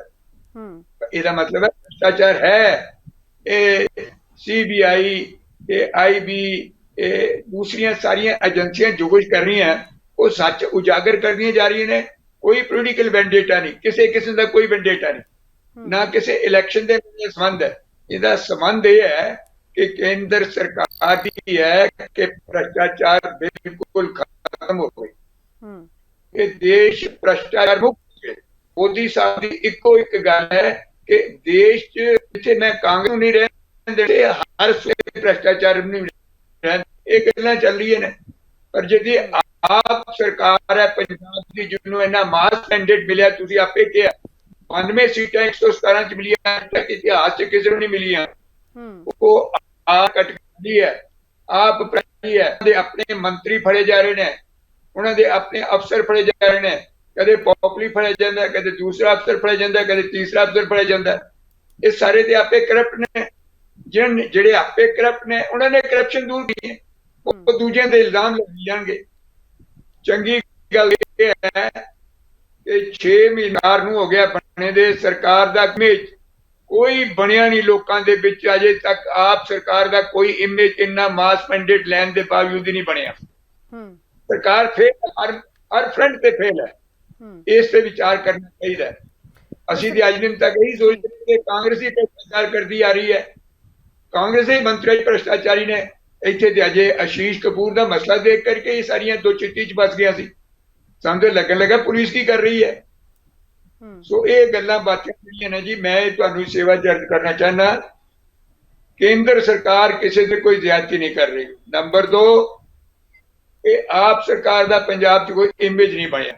ਨੰਬਰ 3, ਪੁਲਿਸ ਦੀ ਯੂਨਿਟੀ ਜਿਹੜੀ ਹੈ ਨਾ ਐਟ ਸਟੇਕ ਹੈ ਇਸ ਵੇਲੇ ਆਸ਼ੀਸ਼ ਦੇ ਮਸਲੇ 'ਚ। ਠੀਕ ਹੈ। ਤੇ ਇੱਕ ਹੋਰ ਗੱਲ ਕਿ ਤੁਹਾਨੂੰ ਲੱਗਦਾ ਹੈ ਕਿ ਆਮ ਆਦਮੀ ਪਾਰਟੀ ਦੀ ਸਰਕਾਰ ਨੇ ਪੁਲਿਸ ਨੂੰ ਫ੍ਰੀ ਹੈਂਡ ਨਹੀਂ ਛੱਡਿਆ ਹੋਇਆ, ਜਾਂ ਫਿਰ ਕੰਟਰੋਲ ਕਰਕੇ ਕੰਮ ਕਰ ਰਹੀ ਹੈ ਪੰਜਾਬ ਪੁਲਿਸ ਇਸ ਵਾਰੀ? ਤੁਸੀਂ ਮੈਨੂੰ ਪੁੱਛ ਰਹੇ ਹੋ, ਕਿਹਨੂੰ ਪੁੱਛ ਰਹੇ ਹੋ? ਤੁਹਾਨੂੰ ਹੀ ਪੁੱਛ ਰਹੀ ਹਾਂ ਸਰ। ਜਿਹੜੀ ਤੇ ਪੰਜਾਬ ਦੀ ਆਪ ਸਰਕਾਰ ਹੈ, ਮੋਤੀਆਂ ਵਾਲੀ ਸਰਕਾਰ ਹੈ ਸਾਡੀ, ਭਗਵੰਤ ਦੀ ਮੁੱਖ ਮੰਤਰੀ ਨੇ, ਮੇਰਾ ਨਾਮ ਹੈ ਕਿ ਭ੍ਰਸ਼ਟਾਚਾਰ 'ਚ ਲਬਾਲਬ ਡੁੱਬੀ ਪਈ ਹੈ, ਗਲੇ ਗਲੇ ਭ੍ਰਸ਼ਟਾਚਾਰ ਹੈ। ਮੈਂ ਕਹਿੰਦਾ ਇਨਕੁਆਇਰੀ ਕਰਾਓ। ਮਜੀਠੀਆ ਨੇ ਕਿਹਾ ਇਨਕੁਆਇਰੀ ਕਰਾਓ, ਤੁਸੀਂ ਤਹਿਸੀਲਦਾਰਾਂ ਦੀ ਇਨਕੁਆਇਰੀ ਕਿਉਂ ਨਹੀਂ ਕਰਾਉਂਦੇ? ਜੇ ਤੁਹਾਡਾ ਅਫਸਰ ਨੇ ਉਹਨਾਂ ਨੂੰ ਤੁਸੀਂ ਅੰਦਰ ਦੇ ਰਹੇ ਹੋ, ਤੇ ਜਿਹੜੀਆਂ ਤੁਸੀਂ ਆਪੇ ਲਿਸਟਾਂ ਤਿਆਰ ਕਰ ਰਹੇ ਹੋ ਉਹਦੀ ਸਫਾਈ ਹੈ, ਉਹਦੀ ਸਫਾਈ ਦਿਓ। ਤੁਸੀਂ ਪਤਾ ਲੱਗੇ ਲੋਕਾਂ ਨੂੰ ਸੱਚ ਕੀ ਕੀਤਾ ਜਾ ਰਿਹਾ ਹੈ, ਕੀਤਾ ਜਾ ਰਿਹਾ ਹੈ। ਤੁਸੀਂ ਕਰ ਰਹੇ ਹੋ, ਅਸੀਂ ਖਤਮ ਕਰ ਰਹੇ ਹਾਂ। ਆਸ਼ੀਸ਼ ਇਸ ਮਸਲੇ 'ਚ ਪੂਰੀ ਤਰ੍ਹਾਂ ਕਾਰ ਵੀ ਫਸ ਗਈ ਤੇ ਆਪੇ ਪੁਲਿਸ ਵੀ ਫਸ ਗਈ। ਠੀਕ ਹੈ ਮੇਰੇ ਇਹ ਜੀ। ਤੇ ਮਠਾੜੂ ਜੀ ਇੱਕ ਜਿਹੜਾ ਸਵਾਲ ਜਿਹੜੇ ਐਡਵੋਕੇਟ ਆਸ਼ੀਸ਼ ਕਪੂਰ ਦੇ ਪ੍ਰਦੀਪ ਵਿਰਕ ਉਹਨਾਂ ਨੇ ਇੱਕ ਸਵਾਲ ਚੁੱਕਿਆ ਸੀ ਇੱਕ ਕਿਉਂਕਿ ਵਿਜੀਲੈਂਸ ਨੇ ਉਹਨਾਂ ਨੂੰ 12:30 ਵਜੇ ਗ੍ਰਿਫਤਾਰ ਕੀਤਾ ਦੁਪਹਿਰੇ ਤੇ ਉਹ 24 ਘੰਟੇ ਤੱਕ ਜਿਹੜਾ ਉਹਨਾਂ ਨੂੰ ਕੋਰਟ ਵਿੱਚ ਪੇਸ਼ ਨਹੀਂ ਕੀਤਾ। ਉਹਨਾਂ ਨੇ ਕਿਹਾ ਕਿ ਆਖਿਰ ਕਿਸੇ ਨਾ ਕਿਸੇ ਤਰੀਕੇ ਦੇ ਨਾਲ ਇਹ ਲੱਗ ਰਿਹਾ ਕਿ ਬਦਲਾਖੋਰੀ ਜਿਹੜੀ ਹੈ ਕੀਤੀ ਗਈ ਹੈ ਕਿਉਂਕਿ ਗੈਰ ਕਾਨੂੰਨੀ ਹੈ 24 ਘੰਟੇ ਦੇ ਅੰਦਰ ਜਿਹੜਾ ਕਿਸੇ ਵੀ ਦੋਸ਼ੀ ਨੂੰ ਪੇਸ਼ ਕਰਨਾ ਹੁੰਦਾ ਹੈ ਕੋਰਟ ਦੇ ਵਿੱਚ। ਤੇ ਇਹ ਸਵਾਲ ਵੀ ਚੁੱਕਿਆ ਕਿਉਂਕਿ ਤੁਸੀਂ ਆਪ ਖੁਦ ਲੀਗਲ ਫਰਟਰਨਿਟੀ ਤੋਂ ਹੋ, ਤੁਸੀਂ ਇਸ ਦਾ ਸਹੀ ਜਵਾਬ ਦੇ ਸਕਦੇ ਹੋ ਕਿ ਆਖਿਰ ਇਸ ਤਰੀਕੇ ਦੇ ਨਾਲ ਜਿਹੜੇ ਜਦ ਕੇਸਿਸ ਆਉਂਦੇ ਹੈ ਤੇ ਕੋਰਟ ਕਿਸ ਤਰੀਕੇ ਦੇ ਨਾਲ ਇਹਨਾਂ ਨੂੰ ਡੀਲ ਕਰਦਾ ਹੈ? ਇਹਦੇ ਚ ਅਗਰ ਤੁਸੀਂ ਲੀਗਲ ਪਰਪਸ ਤੋਂ ਪੁੱਛੋ ਵੀ ਇਹਦੇ ਚ ਲੀਗਲ ਜਿਹੜੀ ਰੈਮਡੀ ਹੁੰਦੀ ਹੈ ਜਾਂ ਲੀਗਲ ਰਾਈਟ ਜਿਹੜਾ ਉਹ ਕੀ ਹੈ, ਪੁਲਿਸ ਦੀ ਡਿਊਟੀ ਹੁੰਦੀ ਹੈ ਬੰਦੇ ਨੂੰ ਅਰੈਸਟ ਤੋਂ ਕਰਨ ਤੋਂ ਬਾਅਦ 24 ਘੰਟੇ ਦੇ ਵਿੱਚ ਕੋਰਟ ਦੇ ਵਿੱਚ ਪੇਸ਼ ਕਰਨਾ ਹੁੰਦਾ। ਪਰੰਤੂ ਕਈ ਵਾਰੀ ਕੀ ਹੁੰਦਾ ਪੁਲਿਸ ਹੈ ਜਿਹੜੀ ਉਹ ਬੰਦੇ ਨੂੰ ਫੜ ਲੈਂਦੀ ਹੈ ਬਟ ਉਹਦੀ ਜਿਹੜੀ ਹੈਗੀ ਹੈ ਡਾਕੂਮੈਂਟਰੀ ਜਿਹੜੀ ਅਰੈਸਟ ਨਹੀਂ ਪਾਉਂਦੀ, ਆਪਣੇ ਡਾਕੂਮੈਂਟਰੀ ਅਰੈਸਟ ਨਹੀਂ ਪਾਉਂਦੀ ਤਾਂ ਉਸਨੂੰ 5-7 ਘੰਟੇ ਜਾਂ 10 ਘੰਟੇ ਰਿਮਾਂਡ ਦੇ ਉੱਪਰ ਇਲੀਗਲ ਹੁੰਦਾ ਜਿਹੜਾ ਕਿ ਬਿਲਕੁਲ ਇਲੀਗਲ ਹੁੰਦਾ ਇਲੀਗਲ ਕਸਟਡੀ ਹੁੰਦੀ ਹੈ ਜਿਹੜੀ ਉਹ ਨਹੀਂ ਉਹ ਰੱਖ ਸਕਦੇ ਹੁੰਦੇ ਸੇਮ ਕਿਉਂਕਿ ਮੀਡੀਆ ਦੇ ਵਿੱਚ ਆ ਗਿਆ ਹਾਈ ਪ੍ਰੋਫਾਈਲ ਕੇਸ ਸੀਗਾ, ਹਾਈ ਪ੍ਰੋਫਾਈਲ ਬੰਦਾ ਸੀ, ਉੱਚ ਕੋਟੀ ਦਾ ਆਫੀਸਰ ਸੀਗਾ, ਮੀਡੀਆ ਦੇ ਵਿੱਚ ਆ ਗਿਆ ਤਾਂ ਉਹਦੇ ਅਰੈਸਟ ਹੋਣ ਦੀ ਵੀਡੀਓ ਵੀ ਜਾਰੀ ਹੋ ਗਈ, ਸਾਰਾ ਕੁਝ ਜਾਰੀ ਹੋ ਗਿਆ। ਬਟ ਤੁਸੀਂ ਦੇਖੋਗੇ ਇਹ ਤੁਹਾਨੂੰ ਦੇਖਣ ਨੂੰ ਮਿਲੇਗਾ ਕੋਰਟ ਦੇ ਵਿੱਚ ਜਿਹੜੇ ਡਾਕੂਮੈਂਟ ਪ੍ਰੋਡਿਊਸ ਕੀਤੇ ਹੋਣਗੇ ਉਹਨਾਂ ਨੇ ਅਰੈਸਟ ਕੀਤਾ ਹੋਊਗਾ, ਜਿਹੜਾ ਅਰੈਸਟ ਦੇ ਉੱਪਰ ਡੇਟ ਜਿਹੜੀ ਪਾਈ ਹੋਊਗੀ ਉਹ ਵਿਦਿਨ 24 ਆਵਰਸ ਹੀ ਹੋਊਗਾ ਕਿਉਂਕਿ ਪੁਲਿਸ ਹੈ ਜਿਹੜੀ ਚਾਹੇ ਕੋਈ ਵਿਜੀਲੈਂਸ ਹੈ ਚਾਹੇ ਕੋਈ ਪੁਲਿਸ ਹੈ ਉਹ ਦੇਖੋ ਇੰਨੇ ਨਹੀਂ ਹੋਣਗੇ, ਇੰਨੇ ਵੀ ਅਨਾੜੀ ਨਹੀਂ ਹੋਣਗੇ ਜਿਹੜੇ ਇੰਨੇ ਵੱਡੇ ਆਫੀਸਰ ਨੂੰ ਇੰਨੇ ਵੱਡੇ ਕੇਸ ਨੂੰ ਡੀਲ ਕਰ ਰਹੇ ਆ। ਕੋਰਟ ਦੇ ਵਿੱਚ ਤਾਂ ਉਹ ਸਹੀ 24 ਘੰਟੇ ਦੇ ਵਿੱਚ ਪ੍ਰੋਡਿਊਸ ਕਰ ਹੀ ਦਿੱਤਾ ਹੋਣਾ ਉਹਨਾਂ ਨੇ, ਬਟ ਜਿਹੜੀ ਉਹਨਾਂ ਨੇ ਇਲੀਗਲ ਕਨਫਾਈਨਮੈਂਟ ਉੱਥੇ ਥਾਣੇ ਦੇ ਵਿੱਚ ਜਾਂ ਵਿਜੀਲੈਂਸ ਦੇ ਵਿੱਚ ਉਹਨਾਂ ਨੂੰ ਇਲੀਗਲੀ ਰੱਖਿਆ ਉਹ ਜਿਹੜਾ ਹੈਗਾ ਉਹ ਕੁਐਸਚਨੇਬਲ ਆ। ਉਹ ਕੀ ਉਸ ਤੇ ਕੋਰਟ ਕੀ ਸੋ ਮੋਟੋ ਲੈਂਦੀ ਆ ਅਗਰ ਉਹਦੇ ਚ ਐਵੀਡੈਂਸ ਜਾਂਦੀ ਹੈ ਕਿ ਇਹ ਜਿਹੜਾ ਹੈਗਾ ਇਹਨਾਂ ਨੇ ਇੰਨੇ ਘੰਟੇ ਜਾਂ ਇੱਕ ਦਿਨ ਇਹਨਾਂ ਨੂੰ ਇਲੀਗਲ ਕਨਫਾਈਨਮੈਂਟ ਦੇ ਵਿੱਚ ਰੱਖਿਆ, ਉਹ ਪੁਲਿਸ ਕੋਲੇ ਉਹਨਾਂ ਕੋਲੇ ਆਪਣਾ ਜਿਹੜਾ ਹੈਗਾ ਸਿਸਟਮ ਹੁੰਦਾ, ਰਸਤਾ ਹੁੰਦਾ। ਇਹ ਹੈਗੀ ਆ ਉੱਥੋਂ ਦੀ ਗੱਲ। ਜਿਹੜੀ ਗੱਲ ਆਪਾਂ ਕਰਦੇ ਆ ਕਰਪਸ਼ਨ ਦੀ, ਕਿਉਂਕਿ ਕਰਪਸ਼ਨ ਤਾਂ ਉਹ ਹੈ ਨਾ ਵੀ ਅਗਰ ਸਰਕਾਰ ਇਮਾਨਦਾਰ ਹੋਵੇ ਫੇਰ ਹੀ ਤਾਂ ਕਰਪਸ਼ਨ ਮੁਕਤ ਹੋਊਗਾ ਨਾ ਪੰਜਾਬ, ਔਰ ਫੇਰ ਹੀ ਜਿਹੜੀਆਂ ਇਨਕੁਆਰੀਆਂ ਜੋ ਸਿੱਟਾਂ ਬਣਨੀਆਂ ਉਹ ਜਿਹੜੀਆਂ ਇਮਾਨਦਾਰੀ ਨਾਲ ਹੋਊਗਾ ਸਾਰਾ ਕੁਝ। ਪਰੰਤੂ ਗੱਲ ਕੀ ਹੈ ਇਹਨਾਂ ਦੇ ਜਿਹੜੇ ਮੰਤਰੀ ਆ ਉਹ ਜੇਲ੍ਹਾਂ ਦੇ ਵਿੱਚ ਬੈਠੇ ਆ। ਉੱਥੋਂ ਸਤਿੰਦਰ ਜੈਨ ਕਿਹੜਾ ਉੱਥੋਂ ਦਾ ਦਿੱਲੀ ਦਾ ਮੰਤਰੀ ਆ ਉਹ ਜੇਲ੍ਹ ਦੇ ਵਿੱਚ ਬੈਠਾ, ਔਰ ਹੁਣ ਮਨੀਸ਼ ਸਿਸੋਦੀਆ ਜਿਹੜੇ ਹੈਗੇ ਤਾਂ ਉਹ ਸਿੱਖਿਆ ਮੰਤਰੀ ਉੱਥੋਂ ਦੇ ਬਣਾਓ ਸਾਈਜ਼ ਪਾਲਿਸੀ ਉਹਦੇ 500 ਕਰੋੜ ਪਾਲਿਸੀ ਜਿਹੜਾ ਘਟਾਲਾ ਉਹ ਸਾਹਮਣੇ ਆ ਚੁੱਕਿਆ। ਹੈਦਰਾਬਾਦ ਰੇਡਾਂ ਵੱਜਦੀਆਂ ਫਿਰਦੀਆਂ, ਈਡੀ ਦੀਆਂ ਵੀ ਵੱਜਦੀਆਂ ਫਿਰਦੀਆਂ, ਸੀਬੀਆਈ ਦੀਆਂ ਵੱਜਦੀਆਂ ਫਿਰਦੀਆਂ, ਉਹਦੇ ਚ ਉਹ ਇਨਕੁਆਰੀ ਚੱਲ ਰਹੀ ਆ। ਮੈਨੂੰ ਲੱਗਦਾ ਹੈ ਇਹਨਾਂ ਦੀ ਪੂਰੀ ਸਰਕਾਰ ਨੇ ਹੀ ਇਹਨਾਂ ਘੁਟਾਲਿਆਂ ਦੇ ਵਿੱਚ ਜਿਹੜਾ ਹੈਗਾ ਫਸ ਜਾਣਾ ਹੈ। ਦੇਖੋ ਤੁਸੀਂ ਮਾਈਨਿੰਗ ਦੇ ਵਿੱਚ ਦੇਖੋ ਅੱਜ ਤੱਕ ਅਗਰ ਲੀਗਲ ਦੇਖੀਏ ਦੋ ਜਿਹੜੀਆਂ ਖੱਡਾਂ ਚੱਲਦੀਆਂ ਨੇ, ਦੋ ਖੱਡਾਂ ਚੱਲਦੀਆਂ ਨੇ ਤੇ ਬਾਕੀ ਜਿਹੜੀਆਂ ਖੱਡਾਂ ਉਹ ਇਲੀਗਲ ਚੱਲ ਰਹੀਆਂ ਨੇ। ਉਹ ਕਿੱਥੇ ਜਾ ਰਿਹਾ ਪੈਸਾ? ਇਹ ਤਾਂ ਕਹਿੰਦੇ ਸੀ ਕਿ 20,000 ਕਰੋੜ ਰੁਪਇਆ ਜਿਹੜਾ ਹੈਗਾ ਸਾਡਾ ਉਹਦੇ ਚੋਂ ਆ ਜਾਊਗਾ, ਮਾਈਨਿੰਗ ਦੇ ਵਿੱਚੋਂ ਆ ਜਾਊਗਾ, 27,000 ਕਰੋੜ ਰੁਪਇਆ ਜਿਹੜਾ ਅਕਸਾਈ ਦੇ ਵਿੱਚੋਂ ਆ ਜਾਊਗਾ। ਇਹਦਾ ਮਤਲਬ ਪੈਸਾ ਆ ਰਿਹਾ ਤਾਂ ਉਹ ਜਾ ਕਿੱਥੇ ਰਿਹਾ? ਇਹਨਾਂ ਦੇ ਜਿਹੜੇ ਸਾਰੀ ਹੀ ਸਰਕਾਰ, ਸਾਰੇ ਮੰਤਰੀ, ਸਾਰਾ ਸਿਸਟਮ ਹੀ ਜਿਹੜਾ ਹੈਗਾ ਉਹ ਸ਼ੱਕ ਦੇ ਦਾਇਰੇ ਦੇ ਵਿੱਚ ਆ ਰਿਹਾ ਕਿ ਬਹੁਤ ਵੱਡੇ ਲੈਵਲ ਤੇ ਜਿਹੜੀ ਕਰਪਸ਼ਨ ਹੋ ਰਹੀ ਆ। ਤੁਸੀਂ ਕਰਪਸ਼ਨ ਇਹ ਤਾਂ ਇਹਨਾਂ ਗੱਲਾਂ ਨੂੰ ਉਲਝਾ ਕੇ ਮੀਡੀਆ ਦੇ ਵਿੱਚ ਲਿਜਾ ਕੇ ਆਸ਼ੀਸ਼ ਕਪੂਰ ਨੂੰ ਫੜ ਲਿਆ ਜੀ, ਇੱਥੇ ਆਸ਼ੂ ਨੂੰ ਫੜ ਲਿਆ ਜੀ, ਕਾਂਗਰਸੀ ਕਿਸੇ ਲੀਡਰ ਨੂੰ ਫੜ ਲਿਆ ਜੀ, ਮਸ਼ਹੂਰੀਆਂ ਦੇਤੀਆਂ, ਰੌਲਾ ਪਾ ਲਿਆ, ਗਰਬਾ ਕਰ ਲਿਆ, ਗੁਜਰਾਤ ਦੇ ਵਿੱਚ ਜਾ ਕੇ ਉੱਥੇ ਆਪਣੇ ਡਰਾਮੇ ਕਰੀ ਜਾ ਰਹੇ ਨੇ ਔਰ ਝੂਠ ਬੋਲੀ ਜਾ ਰਿਹਾ। ਮੀਡੀਆ ਦੇ ਵਿੱਚ ਗੁੱਸਾ ਨਾ ਕਰਿਓ, ਤੁਹਾਡਾ ਵੀ ਮਤਲਬ ਇਹਦੇ ਚ ਆਉਂਦਾ ਕਿ ਮੀਡੀਆ ਨੂੰ ਵੀ ਇਹ ਐਡਵਰਟਾਈਜ਼ਮੈਂਟ ਪ੍ਰਿੰਟ ਮੀਡੀਆ ਦੇ ਕੇ ਇਹ ਵੀ ਹੈ। ਇਹ ਪੈਸਾ ਪੰਜਾਬ ਦੇ ਲੋਕਾਂ ਦਾ ਪੈਸਾ ਸਿਰਫ ਐਡਵਰਟਾਈਜ਼ਮੈਂਟ ਤੇ ਜਿੱਥੇ ਡਿਵੈਲਪਮੈਂਟ ਤੇ ਲੱਗਣਾ ਸੀ ਉਹ ਸਾਂਝ ਕੇਂਦਰਾਂ ਤੇ 20 ਲੱਖ ਰੁਪਇਆ ਲਗਾ ਕੇ ਕਾਗਜ਼ਾਂ 'ਚ ਪਾ ਦਿੱਤਾ ਕਰਕੇ ਉੱਥੇ 20,000 ਦਾ ਰੰਗ, ਉਹ ਵੀ ਤਾਂ ਕਰਪਸ਼ਨ ਆ, ਉਹਦੀ ਵੀ ਇਨਕੁਆਰੀ। ਮੈਨੂੰ ਇਹ ਲੱਗਦਾ ਕਿ ਇਹ ਕਹੀ ਜਾ ਰਿਹਾ ਕਿ 70 ਸਾਲਾਂ ਦੇ ਫਲਾਣੇ ਖਾ ਗਏ, ਉਹ ਵੀ ਕਰਪਟ ਹੈ, ਉਹ ਵੀ ਕਰਪਟ ਹੈ। ਮੈਨੂੰ ਲੱਗ ਰਿਹਾ ਹੈ ਕਿ ਜਿਹੜੀ ਅਗਲੀ ਸਰਕਾਰ ਆਊਗੀ, ਜੋ ਵੀ ਆਊਗੀ, ਇਹਨਾਂ ਦਾ ਕੋਈ ਵੀ ਮੰਤਰੀ, ਕੋਈ ਵੀ ਐਮਐਲਏ, ਮੁੱਖ ਮੰਤਰੀ, ਕੋਈ ਵੀ ਬੰਦਾ ਜਿਹੜਾ ਹੈਗਾ ਇਨਕੁਆਰੀਆਂ ਦੇ ਵਿੱਚ ਬਚੇਗਾ ਨਹੀਂ। ਇਹ ਸਾਰੇ ਟੋਟਲ ਫਸਣਗੇ, ਸਾਰੇ ਕਰਪਸ਼ਨ ਦੇ ਵਿੱਚ ਇਹ ਲਿਪਤ ਹੋ ਚੁੱਕੇ ਨੇ।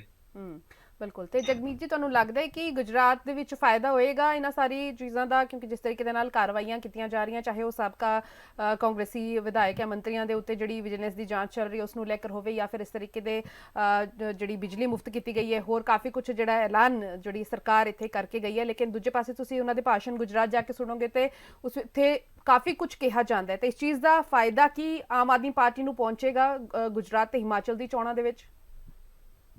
ਜੀ ਬਿਲਕੁਲ ਨਹੀਂ। ਕਾਂਗਰਸ ਪਾਰਟੀ ਉੱਥੇ ਦੋਨਾਂ ਥਾਵਾਂ ਤੇ ਚੋਣ ਲੜ ਰਹੀ ਹੈ। ਅਸੀਂ ਲੋਕਾਂ ਦੇ ਸਾਹਮਣੇ ਸੱਚ ਲਿਆ ਰਹੇ ਹਾਂ।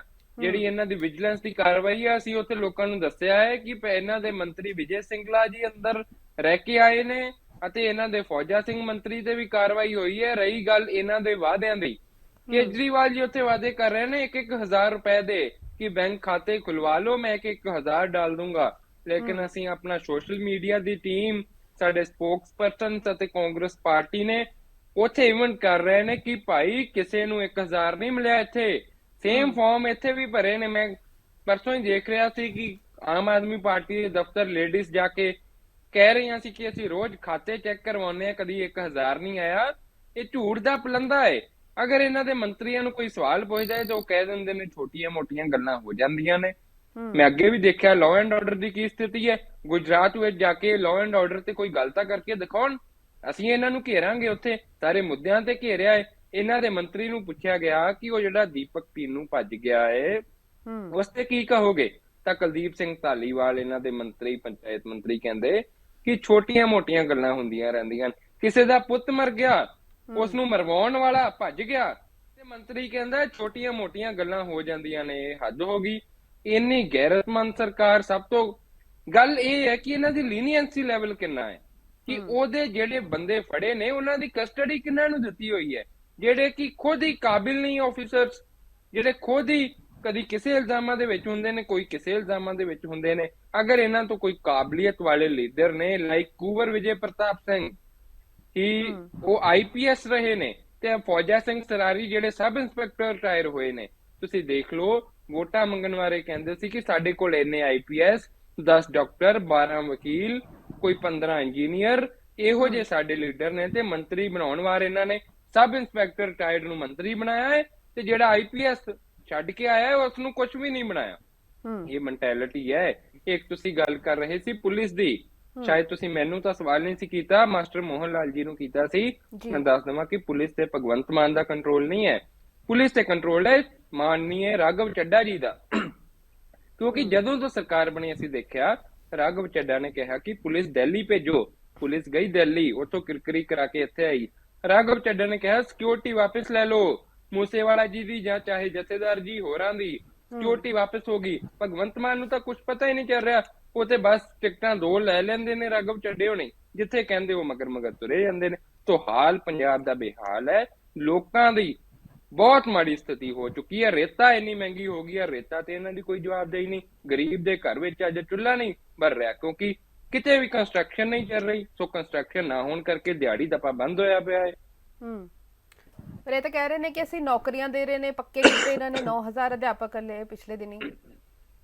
ਮੈਂ ਤੁਹਾਨੂੰ ਉਸ ਤੇ ਦੱਸਾਂ, ਭਗਵੰਤ ਮਾਨ ਜੀ ਨੇ ਪੋਸਟਰ ਲਗਵਾਏ ਨੇ 20,000 ਨੌਕਰੀਆਂ ਦੇ, ਜਿਹਦੇ ਵਿੱਚੋਂ 4200 ਜਿਹੜੇ ਕਾਂਸਟੇਬਲ ਸਨ, ਜਿਹੜੇ ਸਾਡੀ ਸਰਕਾਰ ਭਰਤੀ ਕਰਕੇ ਗਈ ਸੀ, ਸਾਰੇ ਉਹਨਾਂ ਦੀ ਸਿਲੈਕਸ਼ਨ ਹੋ ਗਈ। ਜਸਟ ਉਹਨਾਂ ਨੂੰ ਅਸੀਂ ਲੈਟਰ ਸੈਂਡ ਓਵਰ ਕਰਨੀਆਂ ਸੀ, ਬਟ ਚੋਣ ਜਾਬਤਾ ਲੱਗ ਗਿਆ।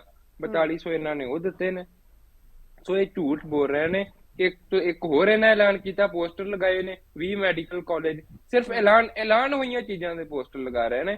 ਸੋ ਮੈਂ ਸਮਝਦਾ ਇਹ ਝੂਠ ਦਾ ਪਲੰਦਾ ਹੈ। ਕਿਸੇ ਨੂੰ ਨੌਕਰੀ ਨਹੀਂ ਦਿੱਤੀ। ਜਿਹੜੀ 9,000 ਨੌਕਰੀਆਂ ਦੀ ਗੱਲ ਕਰਦੇ ਨੇ, ਉਹ ਤੁਸੀਂ ਪੜ੍ਹੋ, ਉਹ ਵੀ ਸਾਹਮਣੇ ਆਇਆ ਕਿ 58 ਸਾਲਾਂ ਦੇ ਹੋਣ ਤੋਂ ਬਾਅਦ ਉਹਨਾਂ ਨੂੰ ਕੋਈ ਬੈਨੀਫਿਟ ਨਹੀਂ ਮਿਲੇਗਾ, ਨਾ ਕੋਈ ਪੈਨਸ਼ਨ ਮਿਲੇਗੀ, ਨਾ ਕੋਈ ਹੋਰ। ਸੋ ਇਹ ਸਭ ਝੂਠ ਦਾ ਤੇ ਐਡਵਰਟਾਈਜ਼ਮੈਂਟ। ਜੋ ਦਿੱਲੀ ਮਾਡਲ ਹੈ, ਦਿੱਲੀ ਵਿੱਚ ਮੈਡਮ 2021 ਦੇ ਵਿੱਚ ਇਹਨਾਂ 420 ਕਰੋੜ ਐਡਵਰਟਾਈਜ਼ਮੈਂਟ ਤੇ ਖਰਚਿਆ ਸੀ। ਉਸੇ ਐਡਵਰਟਾਈਜ਼ਮੈਂਟ ਤਹਿਤ ਇਹਨਾਂ ਦੇ ਪੰਜਾਬ ਵਿੱਚ ਪੈਰ ਲੱਗੇ। ਸੇਮ ਨੀਤੀ ਇਹ ਅਪਣਾ ਰਹੇ ਨੇ ਗੁਜਰਾਤ, ਹਿਮਾਚਲ ਤੇ ਹੋਰ ਸਟੇਟਾਂ ਵਿੱਚ। ਪੰਜਾਬ ਦੇ ਜਿਹੜੇ ਕੰਮ ਕਰੋ ਨਾ ਕਰੋ, ਬਟ ਐਡਵਰਟਾਈਜ਼ਮੈਂਟ ਜ਼ਿਆਦਾ ਕਰੋ। ਸੋ ਉਸੇ ਨੀਤੀ ਤਹਿਤ ਹੀ ਅੱਗੇ ਵਧ ਰਹੇ ਨੇ ਤੇ ਸਵਾਲਾਂ ਦੇ ਜਵਾਬ ਇਹਨਾਂ ਕੋਲ ਹੈ ਨਹੀਂ। ਤਾਂ ਹੀ ਇਹ ਅੱਜ ਵੀ ਨਹੀਂ ਡਿਬੇਟ ਚਾਹੇ। ਤਾਂ ਮੈਂ ਕੱਲ ਵੀ ਇੱਕ ਚੈਨਲ ਤੇ ਬੈਠਾ ਸੀ, ਉੱਥੇ ਵੀ ਨਹੀਂ ਸੀ ਆਏ। ਰੋਜ਼ ਇਹ ਭਗੌੜਾ ਪਾਰਟੀ ਹੋ ਚੁੱਕੇ ਨੇ। ਸੋ ਮੈਂ ਸਮਝਦਾ ਸਵਾਲ ਤੋਂ ਭੱਜ ਰਹੇ ਨੇ ਵਿਧਾਨ ਸਭਾ ਵਿੱਚ ਵੀ ਤੇ ਵਿਧਾਨ ਸਭਾ ਤੋਂ ਬਾਅਦ TV ਚੈਨਲਸ ਤੇ ਵੀ। ਵਿਧਾਨ ਸਭਾ ਦੀ ਗੱਲ ਕੀਤੀ ਤੇ master Mohan Lal ji operation lotus ਦੀ ਗੱਲ ਕਰਦੀ ਸੀ ਆਮ ਆਦਮੀ ਪਾਰਟੀ। ਹੁਣ ਉਹਨਾਂ ਨੇ ਕਿਹਾ ਕਿ ਸ਼ਿਕਾਇਤ ਦੇ ਦਿੱਤੀ, ਲੇਕਿਨ ਉਸ ਵਿੱਚ ਕੀ ਕੁਝ ਅੱਗੇ ਹੋਇਆ ਹਾਲੇ ਤੱਕ ਇਹ ਸਾਹਮਣੇ ਨਹੀਂ ਆਇਆ। ਦੂਜੇ ਪਾਸੇ ਇੱਕ ਹੋਰ ਮਾਮਲਾ ਜਿਹੜਾ ਹੈ ਉਹ ਸਾਹਮਣੇ ਆਇਆ ਸੀ, ਜਿੱਥੇ ਕਿ ਪੰਜਾਬੀ ਗਾਇਕਾ ਜੈਨੀ ਜੋਹਲ ਦਾ ਇੱਕ ਗਾਣਾ ਸੀਗਾ, ਉਹ ਜਿਹੜਾ ਉਸ ਨੂੰ ਬੈਨ ਕਰ ਦਿੱਤਾ ਗਿਆ, ਬਲੌਕ ਕਰ ਦਿੱਤਾ ਗਿਆ YouTube ਤੇ। ਕਿਹਾ ਗਿਆ ਕਿ ਕਾਪੀਰਾਈਟ ਇਸ਼ੂ ਹੈ। ਇਹਨਾਂ ਦੋਨਾਂ ਮਸਲਿਆਂ ਨੂੰ ਕਿਸ ਤਰੀਕੇ ਦੇ ਨਾਲ ਦੇਖਦੇ ਹੋ? ਕੀ ਸਰਕਾਰ ਦਾ ਇਹਨਾਂ ਕੀ ਸਰਕਾਰ ਨੂੰ ਹੋਣਾ ਚਾਹੀਦਾ ਕਿ ਐਂਟਰਟੇਨਮੈਂਟ ਦੇ ਵਿੱਚ ਜਾਂ ਆਰਟਿਸਟ ਦੀ ਜਿਹੜਾ ਕੋਈ ਕੰਮ ਹੈ ਉਸ ਵਿੱਚ ਹਸਤਕਸ਼ੇਪ ਕਰਨਾ ਚਾਹੀਦਾ ਹੈ? भारतीय जनता पार्टी और केंद्र सरकार ना किसी ऑपरेशन ते विश्वास करती है, ना वैंडेटे ते विश्वास करती है। ਜਿਹੜਾ ਆਪਰੇਸ਼ਨ ਲੋਟਸ ਤੁਸੀਂ ਗੱਲ ਕਰਦੇ ਹੋ, ਇਹਨਾਂ ਦੇ ਆਪਣੇ ਖਿਆਲਾਂ ਦੇ ਮੁਤਾਬਿਕ ਉਹ ਲੋਟਸ ਦਾ ਆਪਰੇਸ਼ਨ ਹੈ। ਇਹਨਾਂ ਨੂੰ ਆਪਣੇ ਆਦਮੀ ਭੱਜੇ ਨਜ਼ਰ ਆ ਰਹੇ ਨੇ। ਸਾਨੂੰ ਜੋ ਜਾਣਕਾਰੀ ਮੈਨੂੰ ਹੈ, ਘੱਟ ਤੋਂ ਘੱਟ 20 ਤੋਂ 25 ਤੱਕ MLA ਸਾਡੇ ਨਾਲ ਰਾਬਤਾ ਕਾਇਮ ਕਰਨ ਦੀ ਕੋਸ਼ਿਸ਼ ਕਰ ਰਹੇ ਨੇ, ਭੱਜਣ ਦੀ ਕੋਸ਼ਿਸ਼ ਕਰ ਰਹੇ, ਆਪ ਨੂੰ ਛੱਡਣ ਦੀ ਕੋਸ਼ਿਸ਼ ਕਰ ਰਹੇ ਨੇ, ਕਿਉਂਕਿ ਇਮੇਜ ਦੀ ਕੋਈ ਸਰਕਾਰ ਨਹੀਂ ਬਣਿਆ। ਤੁਸੀਂ ਦਿੱਲੀ 'ਚ ਜਿਹੜੀ ਸ਼ਰਾਬ ਪਾਲਿਸੀ ਬਣਾਈ ਹੈ, ਉਹ ਸਿਰਫ 3 ਲੋਕਾਂ ਨੂੰ ਫਾਇਦਾ ਪਹੁੰਚਾਉਣ ਵਾਸਤੇ ਤੇ ਆਪਣੇ ਪੱਲੇ ਪੈਸੇ ਇਕੱਠੇ ਕਰਨ ਵਾਸਤੇ ਬਣਾਈ ਹੈ। ਉਹ ਜਿਹੜੇ 3 ਆਦਮੀ ਫੜੇ ਗਏ ਨੇ, ਅਗਰ ਚੰਗੀ ਤਰ੍ਹਾਂ ਤੋਂ ਉਹਨਾਂ ਤੋਂ ਪੁੱਛਗਿੱਛ ਹੋਏ, ਅਗਰ CBI ਇਹ ਚੰਗੀ ਤਰ੍ਹਾਂ ਉਹਨਾਂ ਤੋਂ ਪੁੱਛਗਿੱਛ ਕਰੇ ਤੇ ਕਰੋੜਾਂ ਅਰਬਾਂ ਰੁਪਏ ਦਾ ਘੁਟਾਲਾ ਜਿਹੜਾ ਸ਼ਰਾਬ ਦੀ ਨੀਤੀ ਦਿੱਲੀ 'ਚ ਬਣਾਈ ਹੈ ਉਹ 'ਚ ਹੋਏਗੀ। ਇਹੀ ਨੀਤੀ ਜਿਹੜੀ ਹੈ ਪੰਜਾਬ 'ਚ ਲਾਗੂ ਕਰਨਾ ਚਾਹੁੰਦੇ ਨੇ। ਔਰ ਤੁਸੀਂ ਹੈਰਾਨ ਹੋ ਗਏ ਬੀਬਾ, ਇਸ ਗੱਲ ਤੇ ਤੁਸੀਂ ਸਾਰੇ ਹੈਰਾਨ ਹੋ ਗਏ। ਅੱਜ ਪੰਜਾਬ ਦੇ ਪੈਸੇ ਦੇ ਇਸ਼ਤਿਹਾਰ ਵੰਡੇ ਜਾ ਰਹੇ ਨੇ। ਪੰਜਾਬ ਦੇ ਪੈਸੇ ਨੂੰ ਹਿਮਾਚਲ 'ਚ ਯੂਜ਼ ਕੀਤਾ ਜਾ ਰਿਹਾ ਹੈ, ਗੁਜਰਾਤ 'ਚ ਯੂਜ਼ ਕੀਤਾ ਜਾ ਰਿਹਾ ਹੈ ਇਲੈਕਸ਼ਨ ਜਿੱਤਣ ਵਾਸਤੇ। ਫਿਰ ਵੀ ਮੈਂ ਅਦਬ ਨਾਲ ਤੁਹਾਡੇ ਅੱਗੇ ਸਿਰ ਝੁਕਾਉਂਦਾ ਹੋਇਆ ਬੇਨਤੀ ਕਰਨਾ ਚਾਹੁੰਦਾ, ਨਾ ਗੁਜਰਾਤ 'ਚ ਆਪਨੇ ਕੁਝ ਜਿੱਤਣਾ ਜੇ ਤੇ ਨਾ ਹਿਮਾਚਲ 'ਚ ਜਿੱਤਣਾ ਜੇ। BJP ਨੇ ਸਰਕਾਰਾਂ ਬਣਾਉਣੀਆਂ ਦੋਨਾਂ ਸਟੇਟ ਦੇ ਅੰਦਰ, ਇਹ ਦੇਖ ਲਓ ਤੁਸੀਂ। ਤੇ ਜਿਹੜੀਆਂ ਗੱਲਾਂ ਬਾਤਾਂ ਬੈਨ ਦੀ ਕਰਦੇ ਹੋ, ਜਿਹੜਾ ਵੀ ਗਾਣਾ ਸਮਾਜ 'ਚ ਇੱਕ ਵਿਧਵੰਸ ਗਤੀਵਿਧੀਆਂ ਪੈਦਾ ਕਰਦਾ ਹੈ, ਜਿਹੜੀਆਂ ਸਥਿਤੀਆਂ ਸਮਾਜ ਦੇ ਉਲਟ ਪੈਦਾ ਕਰਦਾ ਗਾਣਾ, ਅਗਰ ਉਸ ਤੇ ਬੈਨ ਲੱਗੇ ਤਾਂ ਕੋਈ ਵੱਡੀ ਗੱਲ ਨਹੀਂ ਹੈਗੀ। ਆਫਟਰ ਆਲ ਮੂਸੇਵਾਲ ਦੇ ਗਾਣੇ ਨੂੰ ਵੀ ਤੇ ਬੈਨ ਕੀਤਾ। ਕਿਉਂ ਬੈਨ ਕੀਤਾ? ਕਿ ਹਿੰਸਾ ਨਾ ਫੈਲੇ, ਵਾਇਲੈਂਸ ਨਾ ਫੈਲੇ। ਇਸ ਕਰਕੇ ਇਹਨਾਂ ਗਾਣਿਆਂ ਨੂੰ ਬੜੇ ਸੰਭਲ ਸੋਚ ਕਰਕੇ ਸਮਾਜ ਦੇ ਵਿੱਚ ਲਿਆਉਣਾ ਪੈਂਦਾ। ਕੋਈ ਵਲਗੈਰਿਟੀ, ਕੋਈ ਐਂਟੀ ਸੋਸ਼ਲ ਐਲੀਮੈਂਟ ਜਾਂ ਕਿਸ ਪ੍ਰਕਾਰ ਦੇ ਗਾਣੇ ਜਿਹੜੇ ਨਹੀਂ ਵੱਜਣੇ ਚਾਹੀਦੇ, ਇਸ ਕਰਕੇ ਉਹਨਾਂ ਨੂੰ ਬੈਨ ਕੀਤਾ ਗਿਆ। ਅਸੀਂ ਕਿਸੇ ਕਲਾਕਾਰ ਦੇ ਖਿਲਾਫ ਜੀ, ਲੇਕਿਨ ਉਹ ਜਿਹੜਾ ਗਾਣਾ ਸੀਗਾ ਉਸ ਵਿੱਚ ਤਾਂ ਇਮੋਸ਼ਨ ਕਹੀਏ ਜਾਂ ਫਿਰ ਕਹੀਏ ਕਿ ਸਿੱਧੂ ਮੂਸੇਵਾਲੇ ਦੇ ਲਈ ਇਨਸਾਫ ਮੰਗਿਆ ਗਿਆ ਸੀ, ਤੇ ਜਿਹੜਾ ਇਹੀ ਉਹਦੇ ਮਾਪੇ ਵੱਲੋਂ ਵੀ ਕਿਹਾ ਗਿਆ, ਜਿਹੜੇ ਸਿੱਧੂ ਮੂਸੇਵਾਲਾ ਦੇ ਪੇਰੈਂਟਸ ਹੈ ਉਹਨਾਂ ਨੇ ਵੀ ਇਹ ਕਿਹਾ ਕਿ ਸਰਕਾਰ ਜਿਹੜਾ ਹੈ ਸਾਡੇ ਬਾਰੇ, ਜਦ ਸਾਡੇ ਮੁੰਡੇ ਨੂੰ ਇਨਸਾਫ ਦਿਲਾਉਣਾ ਹੁੰਦਾ ਹੈ ਤੇ ਉਹਨਾਂ ਨੂੰ ਹਿਊਮਨ ਰਾਈਟਸ ਯਾਦ ਆ ਜਾਂਦਾ ਹੈ, ਜੱਗੂ ਭਗਵਾਨਪੁਰੀਆ ਜਾਂ ਫਿਰ ਗੈਂਗਸਟਰ ਲਾਰੈਂਸ ਬਿਸ਼ਨੋਈ ਦੀ ਗੱਲ ਹੋਵੇ। ਲੇਕਿਨ ਜਦ ਇਹਨਾਂ ਦੇ ਆਪਣੇ ਜਿਹੜੇ ਗੈਂਗਸਟਰਸ ਨੂੰ ਲੈ ਕੇ ਆਏ ਨੇ ਤੇ ਉਹਨਾਂ ਨੂੰ ਸਿਕਿਉਰਿਟੀ ਨਹੀਂ ਦਿੱਤੀ ਵੀ ਹੈ, ਤਦ ਇਹਨਾਂ ਨੂੰ ਇਹ ਨਹੀਂ ਅਹਿਸਾਸ ਹੋ ਰਿਹਾ ਕਿ ਕਿੰਨਾ ਕੀ ਖਰਚਾ ਸਰਕਾਰ ਤੇ ਹੋ ਰਿਹਾ ਹੈ। ਠੀਕ ਕਹਿ ਰਹੇ ਹੋ। ਕੀ ਦੇਣਾ ਆਪ ਸਰਕਾਰ ਨੇ? ਮੂਸੇਵਾਲ ਦੇ ਪਰਿਵਾਰ ਨੂੰ ਕੀ ਇਨਸਾਫ ਦੇਣਾ ਹੈ? ਇੱਕ ਪਾਸੇ ਗੈਂਗਸਟਰ ਨੂੰ ਪੁਲਿਸ ਫੜ ਰਹੀ ਹੈ, ਧੜਾਧੜ ਪ੍ਰਚਾਰ ਕਰ ਰਹੀ ਹੈ, ਦੂਜੇ ਪਾਸੇ ਗੈਂਗਸਟਰ ਨੂੰ ਧੜਾਧੜ ਭੱਜਣ ਦਾ ਮੌਕਾ ਦੇ ਰਹੀ ਹੈ। ਦੋਗਲੀ ਨੀਤੀ ਤੇ ਆਪੇ ਕਰ ਰਹੀ ਹੈ ਸਰਕਾਰ। ਇੱਕ ਪਾਸੇ ਕੁਝ ਪ੍ਰੇਮਿਕ को लेके भजे एक आदमी ने दो से प्रेमिका ने, कोई सूरत च फड़ी जा रही है, कोई बॉम्बे च फड़ी जा रही है, कोई एयरपोर्ट च फड़ी जा रही है। गैंगस्टर एक पासे फड़े जा रहे हैं, रौला पा रही है सरकार के सारे गैंगस्टर पर 43 गैंगस्टर फड़ रहे। ये 43 गैंगस्टर फड़ रहे हैं ते अजे तक असली मुजरिम कौन है जिसने मूसेवाल का कत्ल किया है, उतों तक सरकार पुजी नहीं है जी। एवं लोग पता नहीं किस, मैनू तो लगता है कि भाई सरकार, उसकी पुलिस, उसकी एजेंसियां लोगों को गुमराह कर रहे हैं और मूसेवाल के परिवार को कोई इंसाफ नहीं मिला, उसके बुढ़े माँ प्यो को कोई इंसाफ नहीं मिलना। मैनू लगता पाया वो एवं भोले भाई मुंडा चले गया जी, वो गायक सीगा, राजनेता सीगा, कांग्रेस का बहुत बड़ा लीडर सी। मैनू कांग्रेस नाल हमदर्दी है कि उन्होंने एडा बड़ा लीडर चले गया, लेकिन कोई इंसाफ की गल तो मैनू नजर ही नहीं आ रही। बड़ारू साहब आपे सोच लें कि किते नजर आता जी तुहानू कि भी तुहानू इंसाफ लगता कि मूसेवाल के परिवार को इंसाफ मिलेगा? नहीं मिलेगा। ये गल्लां ही होर करी जा रहे हैं, एक पासे फड़ी जा रहे हैं, दूजे पासे छड्डी जा रहे हैं। एक पासे शराब की पॉलिसी बन रही है, दूजे पासे शराब दी पॉलिसियां कैंसल की जा रही हैं। ਇੱਕ ਪਾਸੇ ਪੰਜਾਬ ਨੂੰ ਸੋਹਣਾ ਸੁਨੱਖਾ ਪੰਜਾਬ ਬਣਾਉਣਾ ਚਾਹੁੰਦੇ ਆ, ਦੂਜੇ ਪਾਸੇ ਭ੍ਰਿਸ਼ਟਾਚਾਰ ਦਾ ਅੰਤ ਹੀ ਕੋਈ ਨਹੀਂ ਹੈਗਾ। ਇਸ ਪ੍ਰਕਾਰ ਦੀ ਹਵਾ ਚੱਲ ਰਹੀ ਹੈ ਪੰਜਾਬ ਦੇ ਅੰਦਰ। ਸਰਕਾਰ ਦਾ ਇਮੇਜ ਬਣਿਆ ਨਹੀਂ ਹੈ। ਰੇਤ ਕਿੰਨੀ ਮਹਿੰਗੀ ਹੋ ਗਈ ਹੈ, ਤੂੜੀ ਦੇਖੋ, ਤੂੜੀ 15 ਰੁਪਏ ਕਿਲੋ ਜੇ ਪੰਜਾਬ 'ਚ 15 ਰੁਪਏ ਕਿਲੋ ਤੂੜੀ। ਹੁਣ ਕੀ ਲੋਕ ਕਿੱਥੇ ਜਾਣਗੇ ਜੀ? ਮਜ਼ਦੂਰ ਸਵੇਰੇ ਆਉਂਦਾ ਗਾਂਧੀ ਚੌਂਕ 'ਚ ਪਠਾਨਕੋਟ ਦਿਹਾੜੀ ਲਾਉਣ ਵਾਸਤੇ ਆਉਂਦਾ ਔਰ 2 ਘੰਟੇ ਬੈਠ ਕੇ 3 ਘੰਟੇ ਬੈਠ ਕੇ ਵਾਪਸ ਚਲੇ ਜਾਂਦਾ। ਮਜ਼ਦੂਰ ਵਿਚਾਰੇ, ਉਹਨਾਂ ਦੀ ਮਜ਼ਦੂਰੀ ਖਤਮ ਹੋ ਗਈ, ਕੰਸਟਰਕਸ਼ਨ ਹੀ ਖਤਮ ਹੋ ਗਈ। ਰੇਤ ਮਾਫੀਆ ਦੇ ਉੱਤੇ ਹੱਥ ਪਾਵਾਂਗੇ, ਡਰੱਗਸ ਮਾਫੀਆ ਦੇ ਹੱਥ ਪਾਵਾਂਗੇ, ਕੀਤਾ ਕੁਝ ਵੀ ਨਹੀਂ। ਸਭ ਉਸੇ ਤਰ੍ਹਾਂ ਦੰਦਨਾ ਰਹੇ ਨੇ ਚੀਜ਼ਾਂ। ਸੋ ਕੋਈ ਇਨਸਾਫ ਮਿਲਣ ਦੀ ਕੋਈ ਉਮੀਦ ਨਾ ਕਰੇ ਇਸ ਆਪ ਸਰਕਾਰ ਤੋਂ। ਮਠਾੜੂ ਜੀ, ਇੱਕ ਵੱਡੀ ਸਟੇਟਮੈਂਟ ਕੱਲ ਸਾਬਕਾ ਜਿਹੜੇ ਜੇਲ੍ਹ ਮੰਤਰੀ ਹੈ ਸੁਖਜਿੰਦਰ ਸਿੰਘ ਰੰਧਾਵਾ ਨੇ ਦਿੱਤੀ। ਉਹਨਾਂ ਨੇ ਕਿਹਾ ਕਿ ਕੇਜਰੀਵਾਲ ਨੇ ਤਿਹਾੜ ਜੇਲ੍ਹ ਦੇ ਵਿੱਚ ਜਿਹੜੇ ਹੈ ਉਹ ਗੁੰਡੇ ਪਾਲੇ ਹੋਏ ਨੇ ਤੇ ਡੀਜੀਪੀ ਤੇ ਜਿਹੜੇ ਜੇਲ੍ਹ ਹੈ ਉੱਥੇ ਤਿਹਾੜ ਜੇਲ੍ਹ ਦੇ, ਉਹਨਾਂ ਦੀ ਜਾਂਚ ਹੋਣੀ ਚਾਹੀਦੀ ਹੈ। ਦੇਖੋ, ਰੰਧਾਵਾ ਸਾਹਿਬ ਦੀ ਜਿਹੜੀ ਸਟੇਟਮੈਂਟ ਆ ਮੈਂ ਵੀ ਸੁਣੀ। ਉਹ ਕਹਿ ਰਹੇ ਸੀ, ਕਿਉਂਕਿ ਉਹ ਖੁਦ ਜੇਲ੍ਹ ਮੰਤਰੀ ਸੀ ਉਸ ਵੇਲੇ, ਉਹ ਜੇਲ੍ਹ ਮੰਤਰੀ ਸੀ ਤਾਂ ਉਹਨਾਂ ਦਾ ਉੱਥੇ ਜੇਲ੍ਹ ਦੇ ਨਾਲ ਸੰਪਰਕ ਬਣਿਆ ਹੋਣਾ। ਇਹ ਬਹੁਤਾ ਤਾਂ ਚਲੋ ਆਪਣੇ ਢਿੱਲੋਂ ਸਾਹਿਬ ਹੀ ਦੱਸ ਸਕਦੇ ਆ, ਕਿਉਂਕਿ ਰੰਧਾਵਾ ਸਾਹਿਬ ਦੀ ਸਟੇਟਮੈਂਟ ਆ। ਪਰ ਅਗਰ ਉਹਨਾਂ ਨੇ ਕੋਈ ਇਹੋ ਜਿਹੀ ਗੱਲ ਕਹੀ ਹੈ ਤਾਂ ਇਹਨੂੰ ਵੈਰੀਫਾਈ ਕਰਨਾ ਚਾਹੀਦਾ ਸਰਕਾਰ ਨੂੰ, ਪਰੰਤੂ ਇਹ ਕਰਨਗੇ ਨਹੀਂ। ਕਿਉਂਕਿ ਇਹ ਮੈਂ ਤਾਂ ਹਮੇਸ਼ਾ, ਲੋਕ ਕਹਿੰਦੇ ਇਹਨੂੰ ਆਮ ਆਦਮੀ ਪਾਰਟੀ, ਮੈਂ ਹਮੇਸ਼ਾ ਇਹਨੂੰ ਕਹਿੰਦਾ ਝੂਠ ਮਾਰ ਪਾਰਟੀ, ਕਿਉਂਕਿ ਇਹਨਾਂ ਦਾ ਇੱਕ ਜਿਹੜਾ ਜਨਮ ਹੈ ਉਹ ਝੂਠ ਦੇ ਵਿੱਚੋਂ ਆਇਆ। ਤੁਸੀਂ ਦੇਖੋਗੇ ਸ਼ੁਰੂ ਤੋਂ ਇਹਨਾਂ ਨੇ ਕਿਹਾ मैं गाड़ी नहीं लेंगे, हम गाड़ी नहीं लेंगे, हम बंगला नहीं लेंगे, हम कोई सिक्योरिटी नहीं लेंगे, कुछ नहीं लेंगे, हम आम लोगों की तरह 1-2 कमरे के मकान में रहेंगे। केजरीवाल ने किया। फॉलो तो केजरीवाल ਨੂੰ ਕਰਦੇ ਆ ਨਾ, ਸਾਰਿਆਂ ਦਾ ਗॉडफादर ਤਾਂ केजरीवाल ਹੀ ਆ। ਫਿਰ ਹੋਇਆ ਕਿ ਇਹਨਾਂ ਨੇ ਆਪਾਂ ਪੰਜਾਬ ਦੀ ਗੱਲ ਕਰ ਲਈ, ਉੱਥੇ केजरीवाल ਨੇ ਸਭ ਕੁਝ ਲਿੱਤਾ ਔਰ केजरीवाल ਪੂਰੇ ਰਾਜੇ ਮਹਾਰਾਜਿਆਂ ਦੀ ਫੀਲਿੰਗ ਲੈਂਦਾ। ਆਪਾਂ ਦੇਖਿਆ ਇੱਕ ਜਿਹੜੇ ਜੈਟ ਦੇ ਵਿੱਚ ਇਹ ਸਵਾਰੀ ਕਰਦੇ ਨੇ, 1 ਘੰਟੇ ਦਾ 4.5 ਲੱਖ ਰੁਪਇਆ ਕਿਰਾਇਆ ਹੈ ਉਸ ਜੈਟ ਦਾ। ਇਹ ਲੋਕ ਜਿਸ ਤਰ੍ਹਾਂ ਦੀ ਇਹ ਸਵਾਰੀ ਉੱਥੇ ਕੀਤੀ ਇਹਨਾਂ ਨੇ, ਔਰ ਜਿਹੜਾ ਅੱਗੇ ਹੈਲੀਕਾਪਟਰ ਗਿਆ ਉਹਦਾ 2.5 ਲੱਖ ਰੁਪਇਆ ਪਰ ਘੰਟਾ ਹੈਗਾ। ਹੁਣ ਗੱਲ ਕਰ ਲਈ ਆਪਾਂ ਪੰਜਾਬ ਦੀ, ਭਗਵੰਤ ਮਾਨ ਸਾਹਿਬ ਨੇ ਤਾਂ ਬਿਲਕੁਲ ਹੀ ਰਿਕਾਰਡ ਤੋੜਤੇ। ਇਹਨਾਂ ਨੇ ਦਿੱਲੀ केजरीवाल ਔਰ ਚੱਡਾ ਸਾਹਿਬ ਨੂੰ ਵੀ ਪੰਜਾਬ ਚੋਂ ਚੁੱਕ ਕੇ ਸਾਰੀ ਸਿਕਿਉਰਿਟੀ ਦੇ ਦਿੱਤੀ ਹੈ। ਔਰ ਅੱਜ ਤੱਕ ਦੇ ਪੰਜਾਬ ਦੇ ਕਿਸੇ ਵੀ ਮੁੱਖ ਮੰਤਰੀ ਕੋਲੇ 850 ਬੰਦਾ ਸਿਕਿਉਰਿਟੀ ਦੇ ਵਿੱਚ ਨਹੀਂ। ਬਾਦਲ ਸਾਹਿਬ ਕੋਲੇ 250-300 ਹੋਇਆ ਕਰਦਾ ਸੀ, ਕੈਪਟਨ ਸਾਹਿਬ ਕੋਲੇ 450 ਮੇਰੇ ਹਿਸਾਬ ਨਾਲ ਹੋਇਆ ਕਰਦਾ ਸੀ। ਔਰ ਇਹਨਾਂ ਨੇ ਤਾਂ ਰਿਕਾਰਡ ਹੀ ਤੋੜਤੇ। 850 ਜਿਹੜਾ ਸਿਕਿਉਰਿਟੀ ਦਾ ਬੰਦਾ ਲਿਆ ਉਹ ਸਿਕਿਉਰਿਟੀ ਲਈ। ਔਰ ਗੱਡੀਆਂ ਜਿਹੜੀਆਂ ਹੈਗੀਆਂ, ਪਹਿਲਾਂ 33 ਗੱਡੀਆਂ ਹੋਇਆ ਕਰਦੀਆਂ ਸੀਐਮ ਦੇ ਨਾਲ ਸਿਕਿਉਰਿਟੀ ਦੀਆਂ, ਇਹਨਾਂ ਦੇ ਕੋਲ ਗੱਡੀਆਂ ਹੈਗੀਆਂ 57 ਗੱਡੀਆਂ। ਔਰ ਕੋਠੀਆਂ ਪਹਿਲਾਂ ਬਾਦਲ ਸਾਹਿਬ ਕੋਲੇ 1 ਹੋਇਆ ਕਰਦੀ ਸੀ, ਕੈਪਟਨ ਸਾਹਿਬ ਕੋਲੇ 2, ਇਹਨਾਂ ਕੋਲੇ 5 ਕੋਠੀਆਂ ਹੈਗੀਆਂ ਨੇ ਮੁੱਖ ਮੰਤਰੀ ਸਾਹਿਬ ਕੋਲੇ। ਔਰ ਪੂਰੀ ਜੱਜ ਕੇ ਸਿਕਿਉਰਿਟੀ ਲਈ ਹੋਈ ਆ। ਮਤਲਬ ਸ਼ੁਰੂ ਤੋਂ ਹੀ ਝੂਠ ਸਾਰਾ ਝੂਠਾ ਦਾ ਬਲੰਦਾ। ਹੁਣ ਜਿਹੜੇ ਲੋਕ ਇਹਨਾਂ ਝੂਠ ਬੋਲਦੇ ਆ, ਸੋਹਾਂ ਖਾ ਕੇ ਮੁੱਕਰ ਜਾਂਦੇ ਆ, ਇਹਨੇ ਝੂਠੇ ਲੋਕਾਂ ਦਾ ਆਪਾਂ ਕਿਵੇਂ ਵਿਸ਼ਵਾਸ ਕਰ ਸਕਦੇ ਆ? ਲੋਕਾਂ ਨਾਲ ਠੱਗੀ ਵੱਜ ਗਈ ਆ। ਬਦਲਾਅ ਦੇ ਨਾਂ ਤੇ ਲੋਕਾਂ ਨੇ ਵੋਟ ਸੀ ਔਰ ਲੋਕ ਠੱਗੇ ਮਹਿਸੂਸ ਕਰ ਰਹੇ ਆ।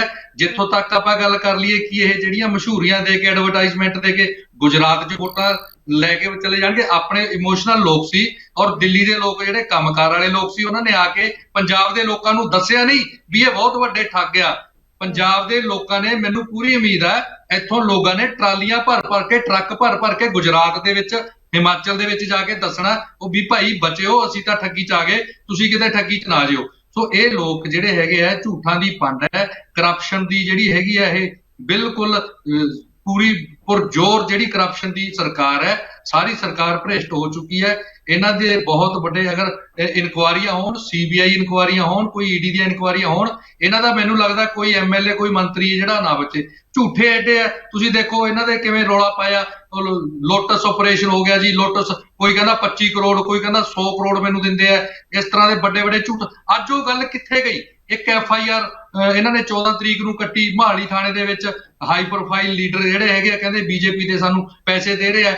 ਇਹਨਾਂ ਦੇ ਧਾਲੀਵਾਲ ਸਾਹਿਬ ਕਹਿੰਦੇ ਅਮਿਤ ਸ਼ਾਹ ਔਰ ਮੋਦੀ ਜੀ ਦੇ ਰਹੇ ਸੀ ਪੈਸੇ। ਔਰ ਇੱਕ ਇਹਨਾਂ ਦਾ ਸ਼ੀਤਲ ਅੰਗੁਰਾਲ ਹੈ MLA, ਉਹ ਕਹਿੰਦਾ ਅਮਿਤ ਸ਼ਾਹ ਤੇ ਆਪਣਾ ਅਨੁਰਾਗ ਠੁਕਰਾਲ ਹੈ ਕੋਈ ਇਹਨਾਂ ਦੇ BJP ਦਾ, ਉਹ ਦੇ ਰਹੇ। ਫਿਰ ਉਹਦਾ ਨਾਮ ਕਿਉਂ ਨਹੀਂ ਪਾ ਰਹੇ ਵਿੱਚ? ਅਗਰ ਤੁਹਾਨੂੰ ਪਤਾ ਹੈ ਸਟੇਟ, ਉਹਦਾ ਨਾਮ ਕਿਉਂ ਨਹੀਂ ਪਾ ਰਹੇ? ਇਹ ਝੂਠੇ ਲੋਕ ਨੇ। ਕਰਪਸ਼ਨ ਇਹਨਾਂ ਨੂੰ ਕੋਈ, ਮੈਨੂੰ ਤਾਂ ਨਹੀਂ ਲੱਗਦਾ, ਇਹ ਸਿਰਫ ਮੁੱਦਾ ਬਣਾ ਕੇ ਉੱਥੇ ਆਪਣਾ ਵੋਟਾਂ ਦਾ ਲਾਹਾ ਲੈਣ ਰਹੇ, ਜਿਹੜਾ ਇਹਨਾਂ ਨੂੰ ਨਹੀਂ ਹੋਣਾ। ਇਹਨਾਂ ਨੂੰ ਉੱਥੇ ਜ਼ੀਰੋ ਹੀ ਆਉਣੀ ਆ ਤੇ ਜ਼ੀਰੋ ਹੀ ਰਹਿਣਾ ਇਹਨਾਂ ਨੇ। ਠੀਕ ਹੈ। ਜਗਮੀਤ ਜੀ, ਇੱਕ ਸਵਾਲ ਜਿਹੜਾ ਪਹਿਲਾਂ ਮੈਂ ਮਠਾੜੂ ਜੀ ਨੂੰ ਵੀ ਪੁੱਛਿਆ ਸੀ, ਸੁਖੀ ਰੰਧਾਵਾ ਦੀ ਜਿਹੜੀ ਸਟੇਟਮੈਂਟ ਹੈ ਉਸ ਤੇ ਸਵਾਲ ਦਾ ਜਵਾਬ ਤੁਸੀਂ ਦਿਓ। ਦੂਜੇ ਪਾਸੇ ਇਹਨਾਂ ਨੇ ਗੱਲ ਕੀਤੀ ਕਿ ਘਰ ਜਿਹੜੇ ਹੈ ਰਿਹਾਇਸ਼, ਸੀਐਮ ਰਿਹਾਇਸ਼, ਅਸੀਂ ਦੇਖ ਰਹੇ ਹਾਂ ਕਿ ਸੰਗਰੂਰ ਦੇ ਵਿੱਚ ਕਿਸਾਨਾਂ ਨੇ ਇੱਕ ਵਾਰ ਫਿਰ ਤੋਂ ਪੱਕਾ ਧਰਨਾ ਲਾਤਾ ਹੈ। ਜਿਸ ਤਰੀਕੇ ਦੇ ਨਾਲ ਦਿੱਲੀ ਦੇ ਵਿੱਚ ਬੈਠੇ ਸੀ, ਹੁਣ ਸੰਗਰੂਰ ਦੇ ਵਿੱਚ ਵੀ ਉਸ ਤਰੀਕੇ ਦੇ ਨਾਲ ਕਿਸਾਨਾਂ ਨੇ ਪੱਕਾ ਧਰਨਾ ਲਾ ਦਿੱਤਾ ਹੈ। ਦੂਜੇ ਪਾਸੇ ਕਿਸਾਨ ਮੰਗ ਕਰ ਰਹੇ ਨੇ ਕਿ ਜਿਹੜੀ ਪਰਾਲੀ ਨੂੰ ਲੈ ਕੇ ਇਹਨਾਂ ਨੂੰ ਕਿਹਾ ਗਿਆ ਹੈ ਕਿ ਇਹਨਾਂ ਦੇ ਜੁਰਮਾਨਾ ਹੋਏਗਾ, ਤੇ ਸਰਕਾਰ ਜਿਹੜਾ ਕੋਈ ਇਹਨਾਂ ਨੂੰ ਹੱਲ ਨਹੀਂ ਦੱਸ ਰਹੀ, ਪਰ ਇਹਨਾਂ ਨੂੰ ਜਿਹੜਾ ਮਜਬੂਰ ਜ਼ਰੂਰ ਕੀਤਾ ਜਾ ਰਿਹਾ ਕਿ ਜੇਕਰ ਤੁਸੀਂ ਨਹੀਂ ਉਹਨਾਂ ਦੀ ਗੱਲ ਮੰਨਦੇ ਤੇ ਕਿਤੇ ਨਾ ਕਿਤੇ ਉਹਨਾਂ ਉੱਤੇ ਜੁਰਮਾਨਾ ਹੋਏਗਾ। ਦੂਜੇ ਪਾਸੇ ਜਿਹੜੀ ਮੰਡੀਆਂ ਦੇ ਵਿੱਚ ਵੀ ਉਹਨਾਂ ਦੀ ਫਸਲ ਨਹੀਂ ਵਿਕ ਰਹੀ ਸਹੀ ਤਰੀਕੇ ਦੇ ਨਾਲ। ਜੀ ਦੇਖੋ, ਸਭ ਤੋਂ ਪਹਿਲਾਂ ਮੈਂ ਗੱਲ ਕਰਾਂ ਸੁਖਜਿੰਦਰ ਸਿੰਘ ਰੰਧਾਵਾ ਜੀ ਦੀ। ਬਿਲਕੁਲ ਉਹਨਾਂ ਦੇ ਧਿਆਨ ਵਿੱਚ ਸੀ ਜਿਹੜੇ ਦਿੱਲੀ ਦੀਆਂ ਜੇਲ੍ਹਾਂ ਵਿੱਚ ਗੈਂਗਸਟਰ ਬੈਠੇ ਸਨ, ਉਸੇ ਤਹਿਤ ਉਹਨਾਂ ਨੇ ਪੰਜਾਬ ਦੇ ਵਿੱਚ ਬਤੌਰ ਹੋਮ ਮਿਨਿਸਟਰ ਰਹਿੰਦੇ ਹੋਏ ਬੜੇ ਲੋਕਾਂ ਨੂੰ ਸਿਕਿਉਰਿਟੀ ਦਿੱਤੀ। ਉਸੇ ਸਮੇਂ ਮੈਨੂੰ ਯਾਦ ਹੈ ਕਿ ਜਦ ਉਹ ਹੋਮ ਮਿਨਿਸਟਰ ਬਣੇ, ਸਿੱਧੂ ਮੂਸੇਵਾਲਾ ਜੀ ਨੂੰ ਪਾਇਲਟ ਗੱਡੀ ਨਾਲ ਅਤੇ 10 ਗਨਮੈਨ ਪੂਰੇ ਮੁਹੱਈਆ ਕਰਵਾਏ ਗਏ ਸਨ, ਕਿਉਂਕਿ ਉਹਨਾਂ ਨੂੰ ਇੱਕ ਸ਼ੰਕਾ ਸੀ। ਉਹਨਾਂ ਨੂੰ ਸੈਂਟਰਲ ਏਜੰਸੀ ਵੱਲੋਂ ਵੀ ਇੱਕ ਇਨਪੁਟ ਮਿਲੀ ਸੀ ਕਿ ਸਿੱਧੂ ਮੂਸੇਵਾਲਾ ਜੀ ਤੇ ਹਮਲਾ ਹੋ ਸਕਦਾ ਹੈ। ਉਸ ਤਹਿਤ ਹੀ ਉਹਨਾਂ ਨੇ 10-11 ਉਹਨਾਂ ਨੂੰ ਗਨਮੈਨ ਦਿੱਤੇ, ਜਿਹੜੇ ਤਕਰੀਬਨ ਸਿੱਧੂ ਮੂਸੇਵਾਲਾ ਜੀ ਦੇ ਨਾਲ 12 ਮਾਰਚ 2022 ਤੱਕ ਰਹੇ। ਪੂਰੇ 6 ਮਹੀਨੇ ਉਹਨਾਂ ਦੇ ਨਾਲ ਰਹੇ। ਬਟ ਜਦੋਂ ਇਹ ਸਰਕਾਰ ਆਈ, ਬਦਲੇ ਦੀ ਰਾਜਨੀਤੀ, ਇਹਨਾਂ ਨੂੰ ਲੱਗਾ ਕਿ ਮੂਸੇਵਾਲਾ ਜੀ ਨੇ ਕਾਂਗਰਸ ਵੱਲੋਂ ਚੋਣ ਲੜੀ ਹੈ, ਇਹਨਾਂ ਨੇ 10 ਤੋਂ ਘਟਾ ਕੇ 4 ਕਰ ਦਿੱਤੇ। ਫਿਰ ਜਦੋਂ ਉਸੇ ਤਰ੍ਹਾਂ ਗੈਂਗਸਟਰਸ ਹੋਰ ਐਕਟਿਵ ਹੋ ਗਏ, 4 ਤੋਂ 2 ਹੋ ਗਏ ਤੇ ਉਹਨਾਂ ਨੇ ਕਾਂਡ ਕਰ ਦਿੱਤਾ। ਸੋ ਇਹੋ ਜਿਹੀਆਂ ਜਿਹੜੀਆਂ ਇਨਪੁਟਸ ਮਿਲਦੀਆਂ ਨੇ, ਚਾਹੇ ਹੋਮ ਮਿਨਿਸਟਰ ਨੂੰ ਮਿਲਣ, ਚਾਹੇ ਜੇਲ੍ਹ ਮਿਨਿਸਟਰ ਨੂੰ ਮਿਲਣ, ਉਹ ਸਾਰੇ ਸਿਆਸੀ ਚੀਜ਼ਾਂ ਤੋਂ ਉੱਪਰ ਉੱਠ ਕੇ ਉਸ ਦੇ ਤਹਿਤ ਕਾਰਵਾਈ ਕਰਦਾ ਹੈ ਤਾਂ ਕਿ ਲਾਅ ਐਂਡ ਆਰਡਰ ਬਣਿਆ ਰਹੇ। ਬਟ ਇਹਨਾਂ ਨੇ ਤਾਂ ਕੋਈ ਸੋਚਿਆ ਵਿਚਾਰਿਆ ਨਹੀਂ, ਚੁੱਕ ਕੇ ਆਪਣੇ ਟਵਿੱਟਰ ਹੈਂਡਲਾਂ ਤੇ ਸਿਕਿਉਰਿਟੀ ਮੈਟਰ ਨੂੰ ਰਿਵੀਲ ਕਰ ਦਿੱਤਾ, ਜਿਹੜੇ ਕਿ ਨਹੀਂ ਸੀ, ਜਿਹੜਾ ਕਿ ਇੱਕ ਮੈਟਰ ਆਫ ਸੀਕ੍ਰੇਸੀ ਸੀ। ਸੋ ਇਹਨਾਂ ਤਹਿਤ ਮੈਂ ਸਮਝਦਾ ਇਸ ਤਹਿਤ ਸਰਕਾਰ ਨੂੰ ਥੋੜਾ ਬਹੁਤ ਇਹਨਾਂ ਮੁੱਦਿਆਂ ਤੇ ਸੰਜੀਦਗੀ ਦੇ ਨਾਲ ਧਿਆਨ ਦੇਣਾ ਚਾਹੀਦਾ ਸੀ। ਅੱਗੇ ਜੋ ਅੱਜ ਚੱਲ ਰਿਹਾ ਹੈ, ਕਰਪਸ਼ਨ ਦਾ ਜੋ ਮੰਦਾ ਹਾਲ ਹੈ, ਮੈਂ ਫਿਰ ਦੁਹਰਾ ਰਿਹਾ ਕਿ ਅਰਵਿੰਦ ਕੇਜਰੀਵਾਲ ਤੇ ਭਗਵੰਤ ਮਾਨ, ਇੱਕ ਹੋਰ ਗੱਲ ਹੈ ਕਿ ਜਿਹੜੀ ਕੋਠੀ ਸਾਡੀ ਸਰਕਾਰ ਸਮੇਂ ਸੁਖਜਿੰਦਰ ਸਿੰਘ ਰੰਧਾਵਾ ਨੂੰ ਮਿਲੀ ਸੀ, ਸੇਮ ਕੋਠੀ ਇਸ ਸਮੇਂ ਰਾਘਵ ਚੱਡਾ ਜੀ ਕੋਲ ਹੈ, ਤੇ ਉਹੀ ਕੋਠੀ ਹੈ ਜਿਹੜੀ ਹੋਮ ਮਿਨਿਸਟਰ ਨੂੰ ਮਿਲਦੀ ਹੈ। ਜੇ ਇਹ ਹੋਮ ਮਿਨਿਸਟਰ ਨੂੰ ਮਿਲਦੀ ਹੈ ਜਾਂ ਚੀਫ ਮਿਨਿਸਟਰ ਨੂੰ ਮਿਲਦੀ ਹੈ, ਉਹ ਕੋਠੀ ਇਹਨਾਂ ਨੇ ਰਾਘਵ ਚੱਡਾ ਨੂੰ ਦਿੱਤੀ ਹੈ। ਤੁਸੀਂ ਦੇਖਿਓ, ਪੰਜਾਬ ਦੇ IPS IAS ਜਾਂ ਜਿਹੜੇ ਚੀਫ ਸੈਕਟਰੀ ਨੇ, ਉਹ ਹਾਜ਼ਰੀ ਭਗਵੰਤ ਮਾਨ ਜੀ ਦੇ ਘੱਟ ਲਵਾਉਂਦੇ ਨੇ ਤੇ ਰਾਘਵ ਚੱਡਾ ਜੀ ਦੀ ਕੋਠੀ ਜ਼ਿਆਦਾ ਲਵਾਉਂਦੇ ਨੇ। ਰਾਘਵ ਚੱਡਾ ਕੌਣ ਹੈ? ਅਗਰ ਰਾਘਵ ਚੱਡਾ ਨੂੰ ਇੰਨਾ ਹੀ ਪੰਜਾਬ ਦੇ ਨਾਲ ਲਗਾਵ ਸੀ ਤਾਂ ਉਹ ਪੰਜਾਬ ਵਿੱਚੋਂ ਚੋਣਾਂ ਲੜ ਲੈਂਦਾ। ਇਹ ਸਾਡੇ ਸਵਾਲ ਨੇ ਆਮ ਆਦਮੀ ਪਾਰਟੀ ਕੋਲ ਕਿ ਤੁਸੀਂ ਲੋਕਾਂ ਨੂੰ ਬਿਨਾਂ ਚੁਣੇ ਹੋਏ ਨੁਮਾਇੰਦੇ ਤੋਂ ਸਾਡੇ ਸਿਰ ਤੇ ਬਿਠਾ ਕੇ, ਕੀ ਪੰਜਾਬ ਦੇ ਵਿੱਚ ਕਾਬਲੀਅਤ ਨਹੀਂ? ਸਾਡੇ 92 ਵਿਧਾਇਕ ਨੇ, 92 ਵਿਧਾਇਕਾਂ ਵਿੱਚੋਂ ਆਮ ਆਦਮੀ ਪਾਰਟੀ ਦੇ ਕੋਈ ਕਾਬਿਲ ਨਹੀਂ ਕਿ ਉਹਨਾਂ ਨੂੰ ਰਾਘਵ ਚੱਡਾ ਜਿਹੜਾ 30-32 ਸਾਲ ਦਾ ਇੱਕ ਨੌਜਵਾਨ ਹੈ, ਉਸ ਦੀ ਸਲਾਹ ਦੀ ਲੋੜ ਪੈ ਰਹੀ ਹੈ। ਸੋ ਇਹ ਪੰਜਾਬੀਅਤ ਦੀ ਕਾਬਲੀਅਤ ਤੇ ਪੰਜਾਬੀਅਤ ਤੇ ਹਮਲਾ ਹੈ। ਪੰਜਾਬੀਆਂ ਦੀ ਕਾਬਲੀਅਤ ਤੇ ਸ਼ੱਕ ਕਰਨ ਵਾਲੀ ਗੱਲ ਹੈ ਕਿ ਸਾਨੂੰ ਤੁਹਾਡੇ ਤੇ ਯਕੀਨ ਨਹੀਂ। ਬਸ ਦਿੱਲੀ ਵਾਲਾ ਅਰਵਿੰਦ ਕੇਜਰੀਵਾਲ ਆਪਣੇ ਪਿੱਠੂ ਸਾਡੇ ਤੇ ਬਿਠਾਵੇਗਾ ਤੇ ਉਹਨਾਂ ਦੇ ਥਰੂ ਆਪਣੀ ਸਰਕਾਰ ਚਲਾਵੇਗਾ। ਇਹਨਾਂ ਗੱਲਾਂ ਦਾ ਅਸੀਂ ਪਹਿਲਾਂ ਵੀ ਵਿਰੋਧ ਕਰ ਰਹੇ ਸੀ, ਹੁਣ ਵੀ ਕਰ ਰਹੇ ਹਾਂ। ਹੁਣ ਤੁਸੀਂ ਅੱਗੇ ਦੇਖਿਓ, ਜਿਹੜਾ ਸੀ ਵੋਟਰ ਸਰਵੇ ਆਇਆ ਸੀ 2 ਦਿਨ ਪਹਿਲਾਂ ਸਰਵੇ ਆਇਆ ਹੈ, ਉਹਨੇ ਇਹਨਾਂ ਨੂੰ ਗੁਜਰਾਤ ਦੇ ਵਿੱਚ ਦਿੱਤੀ ਹੈ 1 ਸੀਟ, ਉਹ ਵੀ ਮੁਸ਼ਕਿਲ ਨਾਲ 0 ਤੋਂ 1, ਤੇ ਹਿਮਾਚਲ ਵਿੱਚ ਵੀ ਕੋਈ ਨਹੀਂ। ਇਹ ਉਹੀ ਸੀ ਵੋਟਰ ਸਰਵੇ ਹੈ ਜਿਨ੍ਹਾਂ ਨੇ ਇਹਨਾਂ ਦੀ ਸਰਕਾਰ ਪੰਜਾਬ ਦੇ ਵਿੱਚ 2022 ਚ ਬਣਾਈ ਸੀ ਤੇ ਬੜੇ ਖੁਸ਼ ਹੁੰਦੇ ਸੀ, ਤੇ ਅੱਜ ਉਸ ਸੀ ਵੋਟਰ ਸਰਵੇ ਦੀ ਗੱਲ ਹੀ ਨਹੀਂ ਕਰਦੇ। ਇਹਨਾਂ ਦਾ ਦਿਵਾਲੀਆ ਨਿਕਲਣ ਵਾਲਾ ਹੈ, ਕਿਉਂਕਿ ਝੂਠ ਜ਼ਿਆਦਾ ਚਿਰ ਨਹੀਂ ਚੱਲਦਾ। ਕਹਿੰਦੇ 100 ਦਿਨ ਚੋਰ ਦੇ ਤਾਂ 1 ਦਿਨ ਸਾਧ ਦਾ। ਇਹਨਾਂ ਦੇ ਬੜੇ ਦਿਨ ਲੰਘ ਗਏ ਤੇ ਮੈਂ ਸਮਝਦਾ ਆਮ ਆਦਮੀ ਪਾਰਟੀ ਦਾ 2024 ਤੱਕ ਇੱਕ ਪੂਰਾ ਸਫਾਇਆ ਹੋ ਜਾਏਗਾ। ਜਿਸ ਤਰ੍ਹਾਂ ਇਹਨਾਂ ਦਾ ਪਾਰਲੀਮੈਂਟ ਦੇ ਵਿੱਚ ਇਸ ਸਮੇਂ ਕੋਈ ਵੀ MP ਨਹੀਂ ਜਿਹੜਾ ਕੇਜਰੀਵਾਲ ਪ੍ਰਧਾਨ ਬਣਨ ਦੇ ਸੁਪਨੇ ਲੈਂਦਾ ਹੈ, ਉਹਦਾ ਫਿਰ ਤੋਂ ਇੱਕ 0 MP ਦੇ ਉਹਦਾ ਖਾਤਾ ਨਹੀਂ ਖੁੱਲੇਗਾ, ਕਿਉਂਕਿ ਜਿਹੋ ਜੀ ਇਹਦੀ ਕਾਰਜਕਾਰੀ ਹੈ ਇੱਕ ਝੂਠ ਤੇ ਨਿਰਭਰ ਹੋਈ। ਦੂਜੇ ਪਾਸੇ ਜਿਹੜੀ ਕਿਸਾਨਾਂ ਦੀ ਗੱਲ ਕੀਤੀ ਹੈ ਕਿ ਕਿਸਾਨਾਂ ਨੇ ਇੱਕ ਵਾਰ ਫਿਰ ਤੋਂ ਪੱਕਾ ਧਰਨਾ ਲਾ ਦਿੱਤਾ ਹੈ। ਜੀ ਬਿਲਕੁਲ, ਜਿਹੜਾ ਗੁਲਾਬੀ ਸੁੰਡੀ ਦਾ ਮੈਟਰ ਹੈ, ਮੈਨੂੰ ਹਾਲੇ ਵੀ ਯਾਦ ਹੈ ਜਦੋਂ ਪਹਿਲਾਂ ਵੀ, ਚਾਹੇ ਉਹ ਇੱਕ ਵਾਰ ਤੋਤਾ ਸਿੰਘ ਜੀ ਜਦੋਂ ਮੰਤਰੀ ਸਨ, ਮੈਨੂੰ ਹਾਲੇ ਵੀ ਭਗਵੰਤ ਮਾਨ ਜੀ ਦੇ ਉਦੋਂ ਦੇ ਭਾਸ਼ਣ ਯਾਦ ਨੇ। ਉਹ ਕਹਿੰਦੇ ਹੁੰਦੇ ਸਨ ਕਿ ਕੋਈ ਕਿਸਾਨਾਂ ਦੀ ਸੁਣਵਾਈ ਨਹੀਂ ਕਰਦਾ, ਬਟ ਅੱਜ ਇਹਨਾਂ ਕੋਲ ਕਿਸਾਨਾਂ ਨੂੰ ਮਿਲਣ ਲਈ ਸਮਾਂ ਹੀ ਨਹੀਂ ਹੈ। ਉੱਥੇ ਸ਼ਰਾਬ ਫੈਕਟਰੀ ਤੇ ਵੀ ਧਰਨਾ ਲੱਗਾ ਹੋਇਆ ਹੈ, ਕਿੰਨੇ ਦਿਨ ਹੋ ਗਏ, ਉੱਥੇ ਵੀ ਭਗਵੰਤ ਮਾਨ ਜੀ ਨਾ ਕਿਸੇ ਨੂੰ ਮਿਲਣ ਗਏ, ਨਾ ਕਿਸੇ ਦੀ ਸੁਣਵਾਈ ਕੀਤੀ। ਉਹ ਵੀ ਉਸੇ ਤਰ੍ਹਾਂ ਮੈਟਰ ਹੈ। ਕਿਸਾਨਾਂ ਨੂੰ ਮੈਂ ਇੱਕ ਹੋਰ ਗੱਲ ਕਰਾਂਗੀ, ਸਾਡੇ ਸਰਕਾਰ ਸਮੇਂ 5 ਸਾਲ ਅਸੀਂ 1500 ਕਰੋੜ ਦੀਆਂ ਕਰਜ਼ਾ ਮਾਫੀ ਕਿਸ਼ਤਾਂ ਜਾਰੀ ਕਰਕੇ 5 ਲੱਖ ਕਿਸਾਨਾਂ ਦਾ 1 ਤੋਂ 2 ਲੱਖ ਦਾ ਕਰਜ਼ਾ ਮਾਫ ਕੀਤਾ। ਬਟ ਇਹਨਾਂ ਨੇ ਪਹਿਲਾ ਸਾਲ ਗੁਜ਼ਰ ਚੱਲਿਆ, ਹਾਲੇ ਤੱਕ ਕਿਸਾਨਾਂ ਨੂੰ ਕੋਈ ਰਾਹਤ ਨਹੀਂ ਦਿੱਤੀ। ਕਿਸਾਨ ਮੰਡੀਆਂ ਵਿੱਚ ਵੀ ਰੋ ਰਹੇ ਨੇ, ਬਾਰਦਾਨੇ ਦੀ ਸ਼ਾਰਟੇਜ ਹੈ, ਲਿਫਟਿੰਗ ਨਹੀਂ ਹੋ ਰਹੀ। ਬਟ ਜ਼ਿੰਮੇਵਾਰ ਕੌਣ ਹੈ? ਜ਼ਿੰਮੇਵਾਰ ਉਹ ਹੈ ਜਿਹੜਾ ਗੁਜਰਾਤ ਬੈਠਾ ਹੈ, ਭਗਵੰਤ ਮਾਨ, ਕਦੀ ਜਰਮਨੀ ਚਲਿਆ ਜਾਂਦਾ ਹੈ। ਸੋ ਜ਼ਿੰਮੇਵਾਰੀ ਤੋਂ ਭੱਜ ਰਹੇ ਨੇ। ਮੰਡੀਆਂ ਦਾ ਹਾਲ ਬੇਹਾਲ ਹੈ, ਇਹੀ ਆ ਰਿਹਾ, ਤੇ ਕਿਸਾਨਾਂ ਦੀ ਦੀਵਾਲੀ ਵੀ ਮੰਡੀਆਂ ਦੇ ਵਿੱਚ ਹੀ ਰੁਲ ਜਾਏਗੀ। ਸੋ ਇਹਨਾਂ ਮੁੱਦਿਆਂ ਤੇ ਸਰਕਾਰ ਨੂੰ ਮੈਂ ਸਮਝਦਾ ਧਿਆਨ ਦੇਣਾ ਚਾਹੀਦਾ। ਠੀਕ ਹੈ। ਤੇ ਮਾਸਟਰ ਮੋਹਨ ਲਾਲ ਜੀ, ਅਸੀਂ ਗੱਲ ਕਰ ਰਹੇ ਜਿਸ ਤਰੀਕੇ ਦੇ ਨਾਲ ਕਿ ਹਰ ਇੱਕ ਵਰਗ ਜਿਹੜਾ ਹੈ ਅੱਜ ਸੀਐਮ ਹਾਊਸ ਦੇ ਬਾਹਰ ਜਾਂਦਾ ਹੈ, ਆਪਣੀ ਆਵਾਜ਼ ਪਹੁੰਚਾਉਣ ਦੀ ਕੋਸ਼ਿਸ਼ ਕਰਦਾ ਹੈ ਕਿ ਮੁੱਖ ਮੰਤਰੀ ਉਹਨਾਂ ਦੀ ਜਿਹੜੀ ਹੈ ਸੁਣਵਾਈ ਕਰਨ, ਕਿਉਂਕਿ ਜੇਕਰ ਚੰਡੀਗੜ੍ਹ ਆਉਂਦੇ ਤੇ ਇੱਥੇ ਵੀ ਪ੍ਰਦਰਸ਼ਨ ਕਰਨਾ ਪੈਂਦਾ ਹੈ, ਜੇ ਸੰਗਰੂਰ ਜਾਂਦੇ ਤੇ ਉੱਥੇ ਵੀ ਜਿਹੜਾ ਹੈ ਪ੍ਰਦਰਸ਼ਨ ਹੀ ਕਰਦੇ ਤਾਂ ਹੀ ਜਿਹੜੀ ਕੋਈ ਗੱਲਬਾਤ ਕੀਤੀ ਜਾਂਦੀ ਹੈ। ਦੂਜੇ ਪਾਸੇ ਇੱਕ ਹੋਰ ਜਿਹੜਾ ਮੁੱਦਾ ਉਹ ਸਾਹਮਣੇ ਆ ਰਿਹਾ ਹੈ ਕਿ ਲਗਾਤਾਰ ਅਸੀਂ ਦੇਖ ਰਹੇ ਹਾਂ ਪੰਜਾਬ ਦੇ ਰਾਜਪਾਲ ਅਤੇ ਮੁੱਖ ਮੰਤਰੀ ਭਗਵੰਤ ਮਾਨ ਵਿਚਕਾਰ ਜਿਹੜੀ ਇੱਕ ਟਕਰਾਓ ਦੀ ਸਥਿਤੀ ਹੈ, ਇੱਕ ਕਹੀਏ ਕਿ ਉਹਨਾਂ ਦੇ ਓਪੀਨੀਅਨਸ ਦਾ ਇੱਕ ਜਿਹੜਾ ਮਤਭੇਦ ਹੈ ਉਹ ਲਗਾਤਾਰ ਨਜ਼ਰ ਆ ਰਿਹਾ ਹੈ। ਤੇ ਅੱਜ ਵੀ ਜਿਹੜਾ ਹੈ ਬਾਬਾ ਫਰੀਦ ਯੂਨੀਵਰਸਿਟੀ ਦੇ ਵੀਸੀ ਨੂੰ ਲੈ ਕੇ ਮਾਮਲਾ ਸਾਹਮਣੇ, ਜਿੱਥੇ ਉਹਨਾਂ ਨੇ ਇਤਰਾਜ਼ ਜਤਾਇਆ, ਜਿਹੜੇ ਕਿ ਉੱਥੇ ਵੀਸੀ ਲਗਾਏ ਗਏ ਸੀ ਕਿ ਗਵਰਨਰ ਹਾਊਸ ਵੱਲੋਂ ਕਿਹਾ ਗਿਆ ਕਿ 3 ਨਾਮ ਮੰਗੇ ਗਏ ਸੀ ਤੇ 3 ਨਾਮ ਸਰਕਾਰ ਵੱਲੋਂ ਨਹੀਂ ਦਿੱਤੇ ਗਏ। ਇਸ ਤੋਂ ਪਹਿਲਾਂ ਵੀ ਅਸੀਂ ਦੇਖਿਆ ਏਅਰ ਸ਼ੋਅ ਦੇ ਦੌਰਾਨ ਵੀ ਜਦ ਇੱਥੇ ਪ੍ਰੈਜ਼ੀਡੈਂਟ ਦ੍ਰੌਪਦੀ ਮੁਰਮੂ ਆਏ ਸੀਗੇ ਤੇ ਉਸ ਵੇਲੇ ਮੁੱਖ ਮੰਤਰੀ ਇੱਥੇ ਮੌਜੂਦ ਨਹੀਂ ਸੀ ਤੇ ਇਸ ਉੱਤੇ ਵੀ ਇਤਰਾਜ਼ ਜਿਹੜਾ ਹੈ ਉਹ ਗਵਰਨਰ ਵੱਲੋਂ ਜਤਾਇਆ ਗਿਆ ਕਿ ਆਖਿਰ ਪ੍ਰੋਟੋਕਾਲ ਦੇ ਤਹਿਤ ਉਹ ਇੱਥੇ ਕਿਉਂ ਨਹੀਂ ਪਹੁੰਚੇ। ਇਹਨਾਂ ਸਾਰੇ ਮਸਲੇ ਨੂੰ ਕਿਸ ਤਰੀਕੇ ਦੇ ਨਾਲ ਦੇਖਦੇ ਹੋ ਕਿ ਸਰਕਾਰ, ਕਿਉਂਕਿ ਜਿਹੜਾ ਰਾਜਪਾਲ ਹੈ ਉਹ ਸਰਕਾਰ ਦਾ ਨਹੀਂ ਹੁੰਦਾ, ਇੱਕ ਸੂਬੇ ਦਾ ਹੁੰਦਾ ਹੈ, ਤੇ ਇਸ ਤਰੀਕੇ ਦੇ ਨਾਲ ਕੀ ਸਰਕਾਰ ਤੇ ਰਾਜਪਾਲ ਦੇ ਵਿਚਕਾਰ ਜਿਹੜੀ ਟਕਰਾਰ ਰਹੇਗੀ ਕਿ ਮਸਲੇ ਸੁਲਝਣਗੇ ਇਸ ਤਰੀਕੇ ਦੇ ਨਾਲ? ਬੀਬਾ, ਤੁਸੀਂ ਬੜੇ ਜਾਇਜ਼ ਸਵਾਲ ਕੀਤੇ ਨੇ, ਬੜੀ ਸਿਆਣੀ ਕੁੜੀ ਲੱਗਣੀ ਹੈ ਮੈਨੂੰ। ਮੈਂ ਇਹ ਗੱਲ ਪੁੱਛਣਾ ਚਾਹੁੰਦਾ ਕਿ ਕੋਈ ਸਰਕਾਰ 6 ਮਹੀਨਿਆਂ 'ਚ ਆਪਣਾ ਦਿਵਾਲਾ ਨਹੀਂ ਕੱਢ ਸਕਦੀ। ਆਪ ਦਾ ਦਿਵਾਲਾ ਨਿਕਲ ਗਿਆ। ਕਦੇ ਸਾਡੇ ਜੀ ਜਾਂਦੇ ਸੀ, ਫਿਰ ਧਰਨੇ ਜਲਸੇ ਜਲੂਸ ਸ਼ੁਰੂ ਕਿਸੇ ਸਰਕਾਰ ਦੇ ਖਿਲਾਫ ਹੁੰਦੇ ਸੀ।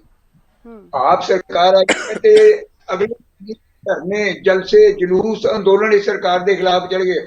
ਲੇਡੀ ਦੇ ਟੀਚਰ ਜਿਹੜੀਆਂ ਟੈਂਕੀ ਦੇ ਚੜੀਆਂ ਪੈਟਰੋਲ ਲੈ ਕੇ 6-6 ਦਿਨ ਹੋ ਗਏ ਉਹਨਾਂ ਨੂੰ। ਯਾਨੀ ਪਤਾ ਨਹੀਂ ਲੱਗਦਾ ਕਿ ਕਰਨ ਕਹਿਣਾ ਕੀ ਚਾਹੁੰਦੀ ਹੈ, ਕਰਨਾ ਕੀ ਚਾਹੁੰਦੀ ਹੈ। ਦੂਸਰੇ ਪਾਸੇ ਜਿਹੜਾ ਸਵਾਲ ਤੁਸੀਂ ਕੀਤਾ ਹੈ, ਗਵਰਨਰ ਇੱਕ ਪ੍ਰਸ਼ਾਸਨਿਕ ਪਦ ਨਹੀਂ ਹੈਗਾ। ਗਵਰਨਰ ਇੱਕ ਸਿੰਬਲ ਪ੍ਰਤੀਕ ਹੈ। ਉਹਦੀ ਇੱਜ਼ਤ ਕਰਨਾ, ਉਹਦਾ ਮਾਨ ਸਨਮਾਨ ਕਰਨਾ, ਸੰਵਿਧਾਨਿਕ ਮਾਨ ਸਨਮਾਨ ਕਰਨਾ ਚੀਫ ਮਿਨਿਸਟਰ ਦਾ ਫਰਜ਼ ਹੈ। ਜੇ ਚੀਫ ਮਿਨਿਸਟਰ ਨੂੰ ਲੱਗਦਾ ਹੈ ਕਿ ਬਈ ਕੋਈ ਸਦਨ ਜਿਹੜਾ ਉਹਨੂੰ ਰੋਕ ਦਿੱਤਾ ਗਿਆ, ਵਿਧਾਨ ਸਭਾ ਦੀ ਕਾਰਵਾਈ ਰੋਕ ਦਿੱਤੀ ਗਈ ਹੈ, ਤੇ ਪਹਿਲੇ ਪੜ੍ਹ ਕੇ ਲੈਣਾ ਸੀ ਨਾ ਰੋਕੀ ਹੈ। ਤੁਸੀਂ ਇੱਕ ਮੁੱਦਾ ਲੈ ਕਰਕੇ, ਇੱਕ ਮੁੱਦੇ ਦੇ ਲੈ ਕਰਕੇ ਵਿਧਾਨ ਸਭਾ ਦਾ ਸੈਸ਼ਨ ਨਹੀਂ ਬੁਲਾ ਸਕਦੇ। ਬਹੁਤ ਸਾਰੇ ਮੁੱਦੇ ਹੋਣੇ ਚਾਹੀਦੇ ਨੇ। ਇਹ ਮੁੱਦੇ ਹੋਣਗੇ ਤਾਂ ਤੁਸੀਂ ਸੈਸ਼ਨ ਬੁਲਾਓਗੇ। ਗਵਰਨਰ ਦੀ ਵੀ ਬੇਇੱਜ਼ਤੀ ਕੀਤੀ। ਅਗਰ ਸੰਕਟ ਉਸ ਵੇਲੇ ਖੜਾ ਹੋ ਗਿਆ ਕਿ ਰਾਸ਼ਟਰਪਤੀ ਆਏ ਨੇ ਪੰਜਾਬ ਦੇ ਅੰਦਰ ਔਰ ਭਗਵੰਤ ਮਾਨ ਜੀ ਉਹਨਾਂ ਨੂੰ ਰਿਸੀਵ ਕਰਨਗੇ। ਸੰਵਿਧਾਨਿਕ ਉੱਤਰਦਾਇਿਤਵ ਵੀ ਨਿਭਾਏ। ਕਾਨੂੰਨੀ ਉੱਤਰਦਾਇਿਤਵ ਕੀ ਨਿਭਾਉਣਾ ਹੈ? ਜਿਹੜਾ ਸੰਵਿਧਾਨਿਕ ਇੱਕ ਪ੍ਰੋਟੋਕੋਲ ਹੈ, ਇੱਕ ਰਿਸਪੈਕਟ ਰਾਸ਼ਟਰਪਤੀ ਦੇ ਪਦ ਨੂੰ ਦੇਣੀ ਹੈ, ਉਹ ਵੀ ਨਹੀਂ ਦੇ ਰਹੇ। ਗਵਰਨਰ ਨੂੰ ਵੀ ਜਿਹੜੀ ਰਿਸਪੈਕਟ ਦੇਣੀ ਚਾਹੀਦੀ ਹੈ ਨਹੀਂ ਦੇ ਰਹੇ। ਭਗਵੰਤ ਮਾਨ ਆਪਣੀ ਮਰਜ਼ੀ ਦੇ ਨਾਲ ਜੋ ਕੁਝ ਵੀ ਕਰਦਾ ਹੈ ਕੇਜਰੀਵਾਲ ਦੇ ਕਹਿਣ ਤੇ ਕਰਦਾ ਹੈ। ਜੋ ਕੁਝ ਵੀ ਪੰਜਾਬ ਦਾ ਚੀਫ ਮਿਨਿਸਟਰ ਕਰ ਰਿਹਾ ਹੈ, ਕੇਜਰੀਵਾਲ ਜਿਵੇਂ ਕਿ ਕਰਨਾ ਹੈ, ਕੇਜਰੀਵਾਲ ਕੇ ਬਹਿ ਜਾਓ ਉਹਨੇ ਬਹਿ ਜਾਣਾ। ਜੇ ਕੇਜਰੀਵਾਲ ਕਹੇ ਤੇ ਉੱਠ ਜਾਓ, ਉੱਠ ਜਾਣਾ। ਕੇਜਰੀਵਾਲ ਕਹੇਗਾ ਗੁਜਰਾਤ ਜਾਓ, ਗੁਜਰਾਤ ਚਲੇ ਜਾਣਗੇ। ਕੇਜਰੀਵਾਲ ਕਹਿਣਗੇ ਹਿਮਾਚਲ ਜਾਓ, ਹਿਮਾਚਲ ਚਲੇ ਜਾਣਾ। ਕੇਜਰੀਵਾਲ ਕਹੇਗਾ ਕਿ ਇਹ ਇਸ਼ਤਿਹਾਰ ਦੇ ਦਿਓ, ਉਹਨੇ ਉਹ ਇਸ਼ਤਿਹਾਰ ਦੇ ਦੇਣਾ। ਕੇਜਰੀਵਾਲ ਕਹੇ ਇਸ਼ਤਿਹਾਰ ਨਹੀਂ ਦੇਣਾ, ਨਹੀਂ ਦੇਣਾ। ਯਾਨੀ ਤੁਸੀਂ ਹੈਰਾਨ ਹੋ ਗਏ ਕਿ ਬਈ ਸਾਰੀ ਸਰਕਾਰ ਪੰਜਾਬ ਦੀ 40 ਦਿਨ ਪੰਜਾਬ ਦੇ ਨਹੀਂ ਪਤਾ। ਸੋ ਮੈਂ ਇਸ ਕਰਕੇ ਅਰਜ਼ ਕਰ ਰਿਹਾ ਕਿ ਸੰਵਿਧਾਨਿਕ ਉੱਤਰਦਾਇਿਤਵ ਨਹੀਂ ਨਿਭਾਇਆ ਜਾ ਰਿਹਾ, ਗਵਰਨਮੈਂਟ ਉੱਤਰਦਾਇਿਤਵ ਨਹੀਂ ਨਿਭਾ ਰਿਹਾ, ਸਰਕਾਰੀ ਕੰਮਕਾਜ ਨਹੀਂ ਨਿਭਾਏ ਜਾ ਰਹੇ। ਹਰ ਪਾਸੇ ਇੱਕ ਬੜਾ ਉਥਲ ਪੁਥਲ ਜਿਹੀ ਦਾ ਵਾਤਾਵਰਨ ਪੰਜਾਬ 'ਚ ਹੋ ਗਿਆ। ਮੈਂ ਉਹ ਵਾਰਿਸ ਸ਼ਾਹ ਨੂੰ ਕਹਿਣ ਲੱਗਾ ਕਿ ਆ ਕੇ ਆਪਣਾ ਪੰਜਾਬ ਤੇ ਦੇਖ ਲਿਆ, ਆਪਦੇ ਰਾਜ 'ਚ ਕਿਹੋ ਜਿਹਾ ਪੰਜਾਬ ਚੱਲ ਰਿਹਾ। ਸੋ ਮੈਂ ਇਹ ਬੇਨਤੀ ਕਰਦਾ ਜੀ ਤੁਹਾਡੇ ਸਾਹਮਣੇ। ਠੀਕ ਹੈ। ਤੇ ਬਿਲਕੁਲ ਮੁੱਦਾ ਜਿਹੜਾ ਬੇहद ਅਹਿਮ ਹੈ, ਕਾਫੀ ਮੁੱਦੇ ਨੇ ਪੰਜਾਬ ਦੇ ਵਿੱਚ, ਸਿਰਫ ਇੱਕ ਹੀ ਮੁੱਦਾ ਨਹੀਂ ਹੈ, ਭ੍ਰਿਸ਼ਟਾਚਾਰ ਤਾਂ ਹੈ ਹੀ ਹੈ, ਲੇਕਿਨ ਇਸ ਤੋਂ ਇਲਾਵਾ ਹੋਰ ਵੀ ਮੁੱਦੇ ਨੇ ਤੇ ਸਰਕਾਰ ਦੀ ਜਵਾਬਦੇਹੀ ਮੰਨਦੀ ਹੈ, ਕਿਉਂਕਿ ਸਮਾਂ ਮੰਗਿਆ ਸੀ ਪੰਜਾਬ ਦੀ ਸਰਕਾਰ ਤੋਂ, ਪੰਜਾਬ ਦੇ ਲੋਕਾਂ ਤੋਂ ਜਿਹੜਾ ਸਰਕਾਰ ਨੇ ਸਮਾਂ ਮੰਗਿਆ ਸੀ, ਲੇਕਿਨ ਉਹ ਸਮਾਂ 6 ਮਹੀਨੇ ਦਾ ਸੀਗਾ। ਹਾਲਾਂਕਿ ਬੈਨੀਫਿਟ ਆਫ ਡਾਊਟ ਕਰਕੇ 6 ਮਹੀਨੇ ਹੋਰ ਵੀ ਸਰਕਾਰ ਨੂੰ ਦੇ ਦਿੰਦੇ ਨੇ, ਪਰ ਸਰਕਾਰ ਜਵਾਬ ਤਾਂ ਜਵਾਬ ਦੇਣ ਦੇ ਲਈ ਬੈਠੇ ਵੀ ਤਾਂ ਸਹੀ। ਲੋਕਾਂ ਦੇ ਜਿਹੜੇ ਮਸਲੇ ਨੇ ਉਹਨਾਂ ਨੂੰ ਟੈਂਕੀਆਂ ਤੇ ਚੜ ਕੇ ਸੁਲਝਾਣੇ ਪੈ ਰਹੇ ਨੇ ਜਾਂ ਫਿਰ ਸੀਐਮ ਹਾਊਸ ਦੇ ਬਾਹਰ ਜਾ ਕੇ ਸੁਲਝਾਣੇ ਪੈ ਰਹੇ ਨੇ। ਜਿਹੜੇ ਮੰਤਰੀ ਜਿਹੜੇ ਵਿਧਾਇਕ ਕਹਿੰਦੇ ਸੀ ਕਿ ਅਸੀਂ ਲੋਕਾਂ ਨੂੰ ਉਹਨਾਂ ਦੇ ਘਰ, ਲੋਕਾਂ ਨੂੰ ਜਿਹੜਾ ਸਾਡੇ ਆਫਿਸ ਨਹੀਂ ਆਣਾ ਪਏਗਾ, ਅਸੀਂ ਉਹਨਾਂ ਦੇ ਕੋਲ ਆਣਗੇ, ਲੇਕਿਨ ਅਜਿਹਾ ਕੁਝ ਫਿਲਹਾਲ ਨਜ਼ਰ ਨਹੀਂ ਆ ਰਿਹਾ। ਤੇ ਇਹ ਸਾਰੀ ਚੀਜ਼ਾਂ ਜਿਹੜੀਆਂ ਸੋਚਣ ਵਾਲੀਆਂ। ਤੁਸੀਂ ਸਾਰਿਆਂ ਦਾ ਬਹੁਤ ਬਹੁਤ ਧੰਨਵਾਦ, ਤੁਸੀਂ ਇਸ ਡਿਬੇਟ ਦੇ ਵਿੱਚ ਜੁੜੇ ਕਿ ਅਸੀਂ ਇੱਕ ਪੋਜ਼ਿਟਿਵ ਦੇ ਵੇ ਦੇ ਵਿੱਚ ਅਸੀਂ ਇਸ ਡਿਬੇਟ ਨੂੰ ਜਿਹੜਾ ਹੈ ਪੂਰੇ ਤਰੀਕੇ ਦੇ ਨਾਲ ਕੰਪਲੀਟ ਕੀਤਾ, ਗੱਲਬਾਤ ਕੀਤੀ, ਆਪਣੀ ਰਾਏ ਰੱਖੀ ਕਿ ਸਰਕਾਰ ਨੂੰ ਲੈ ਕੇ ਕੀ ਕੁਝ ਜਿਹੜਾ ਅਸੀਂ ਕਹਿਣਾ ਚਾਹੁੰਦੇ ਹਾਂ, ਸਰਕਾਰ ਨੂੰ ਅਪੀਲ ਕਰਨਾ ਚਾਹੁੰਦੇ ਹਾਂ, ਕਿਉਂਕਿ ਹਾਲੇ ਵੀ ਸਰਕਾਰ ਕਹਿ ਸਕਦੇ ਨੇ ਕਿ ਨਵੀਂ ਸਰਕਾਰ ਹੈ, ਸਮਾਂ ਲੱਗਦਾ ਹੈ ਹਰ ਚੀਜ਼ ਨੂੰ ਠੀਕ ਕਰਨ ਦੇ ਵਿੱਚ, ਸਿਸਟਮ ਨੂੰ ਠੀਕ ਕਰਨ ਦੇ ਵਿੱਚ। ਲੇਕਿਨ ਇੱਕ ਮੁੱਦਾ ਇਹ ਵੀ ਸੀਗਾ ਕਿ ਜਿੱਥੇ ਪੁਰਾਣੇ ਜਿਹੜੇ ਸਾਬਕਾ ਜਿਹੜੇ ਵਿਧਾਇਕ ਨੇ, ਸਾਬਕਾ ਮੰਤਰੀ ਨੇ, ਉਹਨਾਂ ਉੱਤੇ ਤਾਂ ਜਿਹੜੇ ਕਰਪਸ਼ਨ ਦੇ ਚਾਰजेस ਲੱਗੇ ਨੇ ਉਹਨਾਂ ਉੱਤੇ ਕਾਰਵਾਈ ਵਿਜੀਲੈਂਸ ਕਰ ਰਹੀ ਹੈ, ਲੇਕਿਨ ਦੂਜੇ ਪਾਸੇ ਜਿਹੜੇ ਅਧਿਕਾਰੀ ਨੇ ਜਿਨ੍ਹਾਂ ਨੂੰ ਬਲੈਕ ਸ਼ੀਪਸ ਵੀ ਅਸੀਂ ਕਹਿ ਸਕਦੇ ਹਾਂ, ਹਰ ਇੱਕ ਡਿਪਾਰਟਮੈਂਟ ਦੇ ਵਿੱਚ ਹੁੰਦੀ ਹੈ, ਤੇ ਉਹਨਾਂ ਉੱਤੇ ਵੀ ਕਾਰਵਾਈਆਂ ਹੋ ਰਹੀਆਂ ਨੇ। ਕਿੰਨੀ ਕੀ ਜਾਇਜ਼ ਨੇ, ਕਿੰਨੀ ਕੀ ਗਲਤ ਨੇ, ਇਹ ਤਾਂ ਕੋਰਟ ਨੇ ਡਿਸਾਈਡ ਕਰਨੇ ਆ, ਲੇਕਿਨ ਸਹੀ ਮਾਇਨੇ ਦੇ ਵਿੱਚ ਜਦ ਤੱਥ ਸਾਹਮਣੇ ਆਉਂਦੇ ਨੇ ਉਸ ਤੋਂ ਪਹਿਲਾਂ ਅਸੀਂ ਕਿਸੇ ਨੂੰ ਜੱਜ ਕਰ ਲੈਂਦੇ, ਉਹ ਬਿਲਕੁਲ ਗਲਤ ਹੈ। ਇਸ ਕਰਕੇ ਪਹਿਲੇ ਤੱਥਾਂ ਨੂੰ ਪੂਰੇ ਤਰੀਕੇ ਦੇ ਨਾਲ ਪੜ੍ਹ ਕੇ, ਪੂਰੇ ਤਰੀਕੇ ਨਾਲ ਦੇਖ ਕੇ ਹੀ ਸਾਨੂੰ ਆਪਣੀ ਜਜਮੈਂਟਸ ਅੱਗੇ ਦੇਣੀ ਚਾਹੀਦੀ ਹੈ। ਫਿਲਹਾਲ ਆਸ਼ੀਸ਼ ਕਪੂਰ ਮਾਮਲੇ ਦੇ ਵਿੱਚ ਜਿਹੜਾ ਹੈ 14 ਅਕਤੂਬਰ ਨੂੰ ਜਿਹੜਾ ਹੁਣ ਤਲਬ ਕੀਤਾ ਹੈ, ਜਿਹੜੇ ਕਿ ਉਸ ਵੇਲੇ SIT ਦੇ ਮੁਖੀ ਸੀਗੇ, ਤੇ ਉਹ ਜਿਹੜੇ ਉੱਥੇ ਉਹਨਾਂ ਨੂੰ ਪੁੱਛਿਆ ਜਾਏਗਾ ਕਿ ਆਖਿਰ ਕਿਹੜੇ ਬੇਸਿਸ ਸੀਗਾ, ਕੀ ਗਰਾਊਂਡ ਸੀਗਾ ਕਿ SIT ਨੇ ਕਲੀਨ ਚਿਟ ਜਿਹੜੀ ਹੈ AIG ਆਸ਼ੀਸ਼ ਕਪੂਰ ਨੂੰ 1 ਕਰੋੜ ਦੀ ਰਿਸ਼ਵਤ ਮਾਮਲੇ ਦੇ ਵਿੱਚ ਦਿੱਤੀ ਹੈ। ਤੇ ਇਸ ਪੂਰੇ ਮਾਮਲੇ ਦੇ ਵਿੱਚ ਫਿਲਹਾਲ ਕਿਉਂਕਿ ਕੋਰਟ ਦੇ ਵਿੱਚ ਇਹ ਮੈਟਰ ਚੱਲ ਰਿਹਾ ਤੇ ਜ਼ਿਆਦਾ ਗੱਲਬਾਤ ਇਸ ਉੱਤੇ ਨਹੀਂ ਕਰ ਸਕਦੇ, ਲੇਕਿਨ ਸਵਾਲ ਇਹੀ ਬਣਦਾ ਹੈ ਕਿ ਪੁਰਾਣੀ ਸਰਕਾਰ ਵੇਲੇ ਕਲੀਨ ਚਿਟ, ਲੇਕਿਨ ਨਵੀਂ ਸਰਕਾਰ ਵੇਲੇ ਉਹਨਾਂ ਨੂੰ ਦੋਸ਼ੀ ਕਰਾਰ ਕਰ ਦਿੱਤਾ ਗਿਆ। ਫਿਲਹਾਲ ਕੋਰਟ ਡਿਸਾਈਡ ਕਰੇਗਾ ਕਿ ਆਖਿਰ ਉਹ ਦੋਸ਼ੀ ਹੈ ਇਸ ਮਾਮਲੇ ਦੇ ਵਿੱਚ ਜਾਂ ਫਿਰ ਨਹੀਂ। ਤੇ ਕੱਲ ਫਿਰ ਮਿਲਾਂਗੇ ਇੱਕ ਨਵੇਂ ਮੁੱਦੇ ਨੂੰ ਲੈ ਕੇ, ਤਦ ਤੱਕ ਮੈਨੂੰ ਦਿਓ ਇਜਾਜ਼ਤ। ਸਤਿ ਸ਼੍ਰੀ ਅਕਾਲ।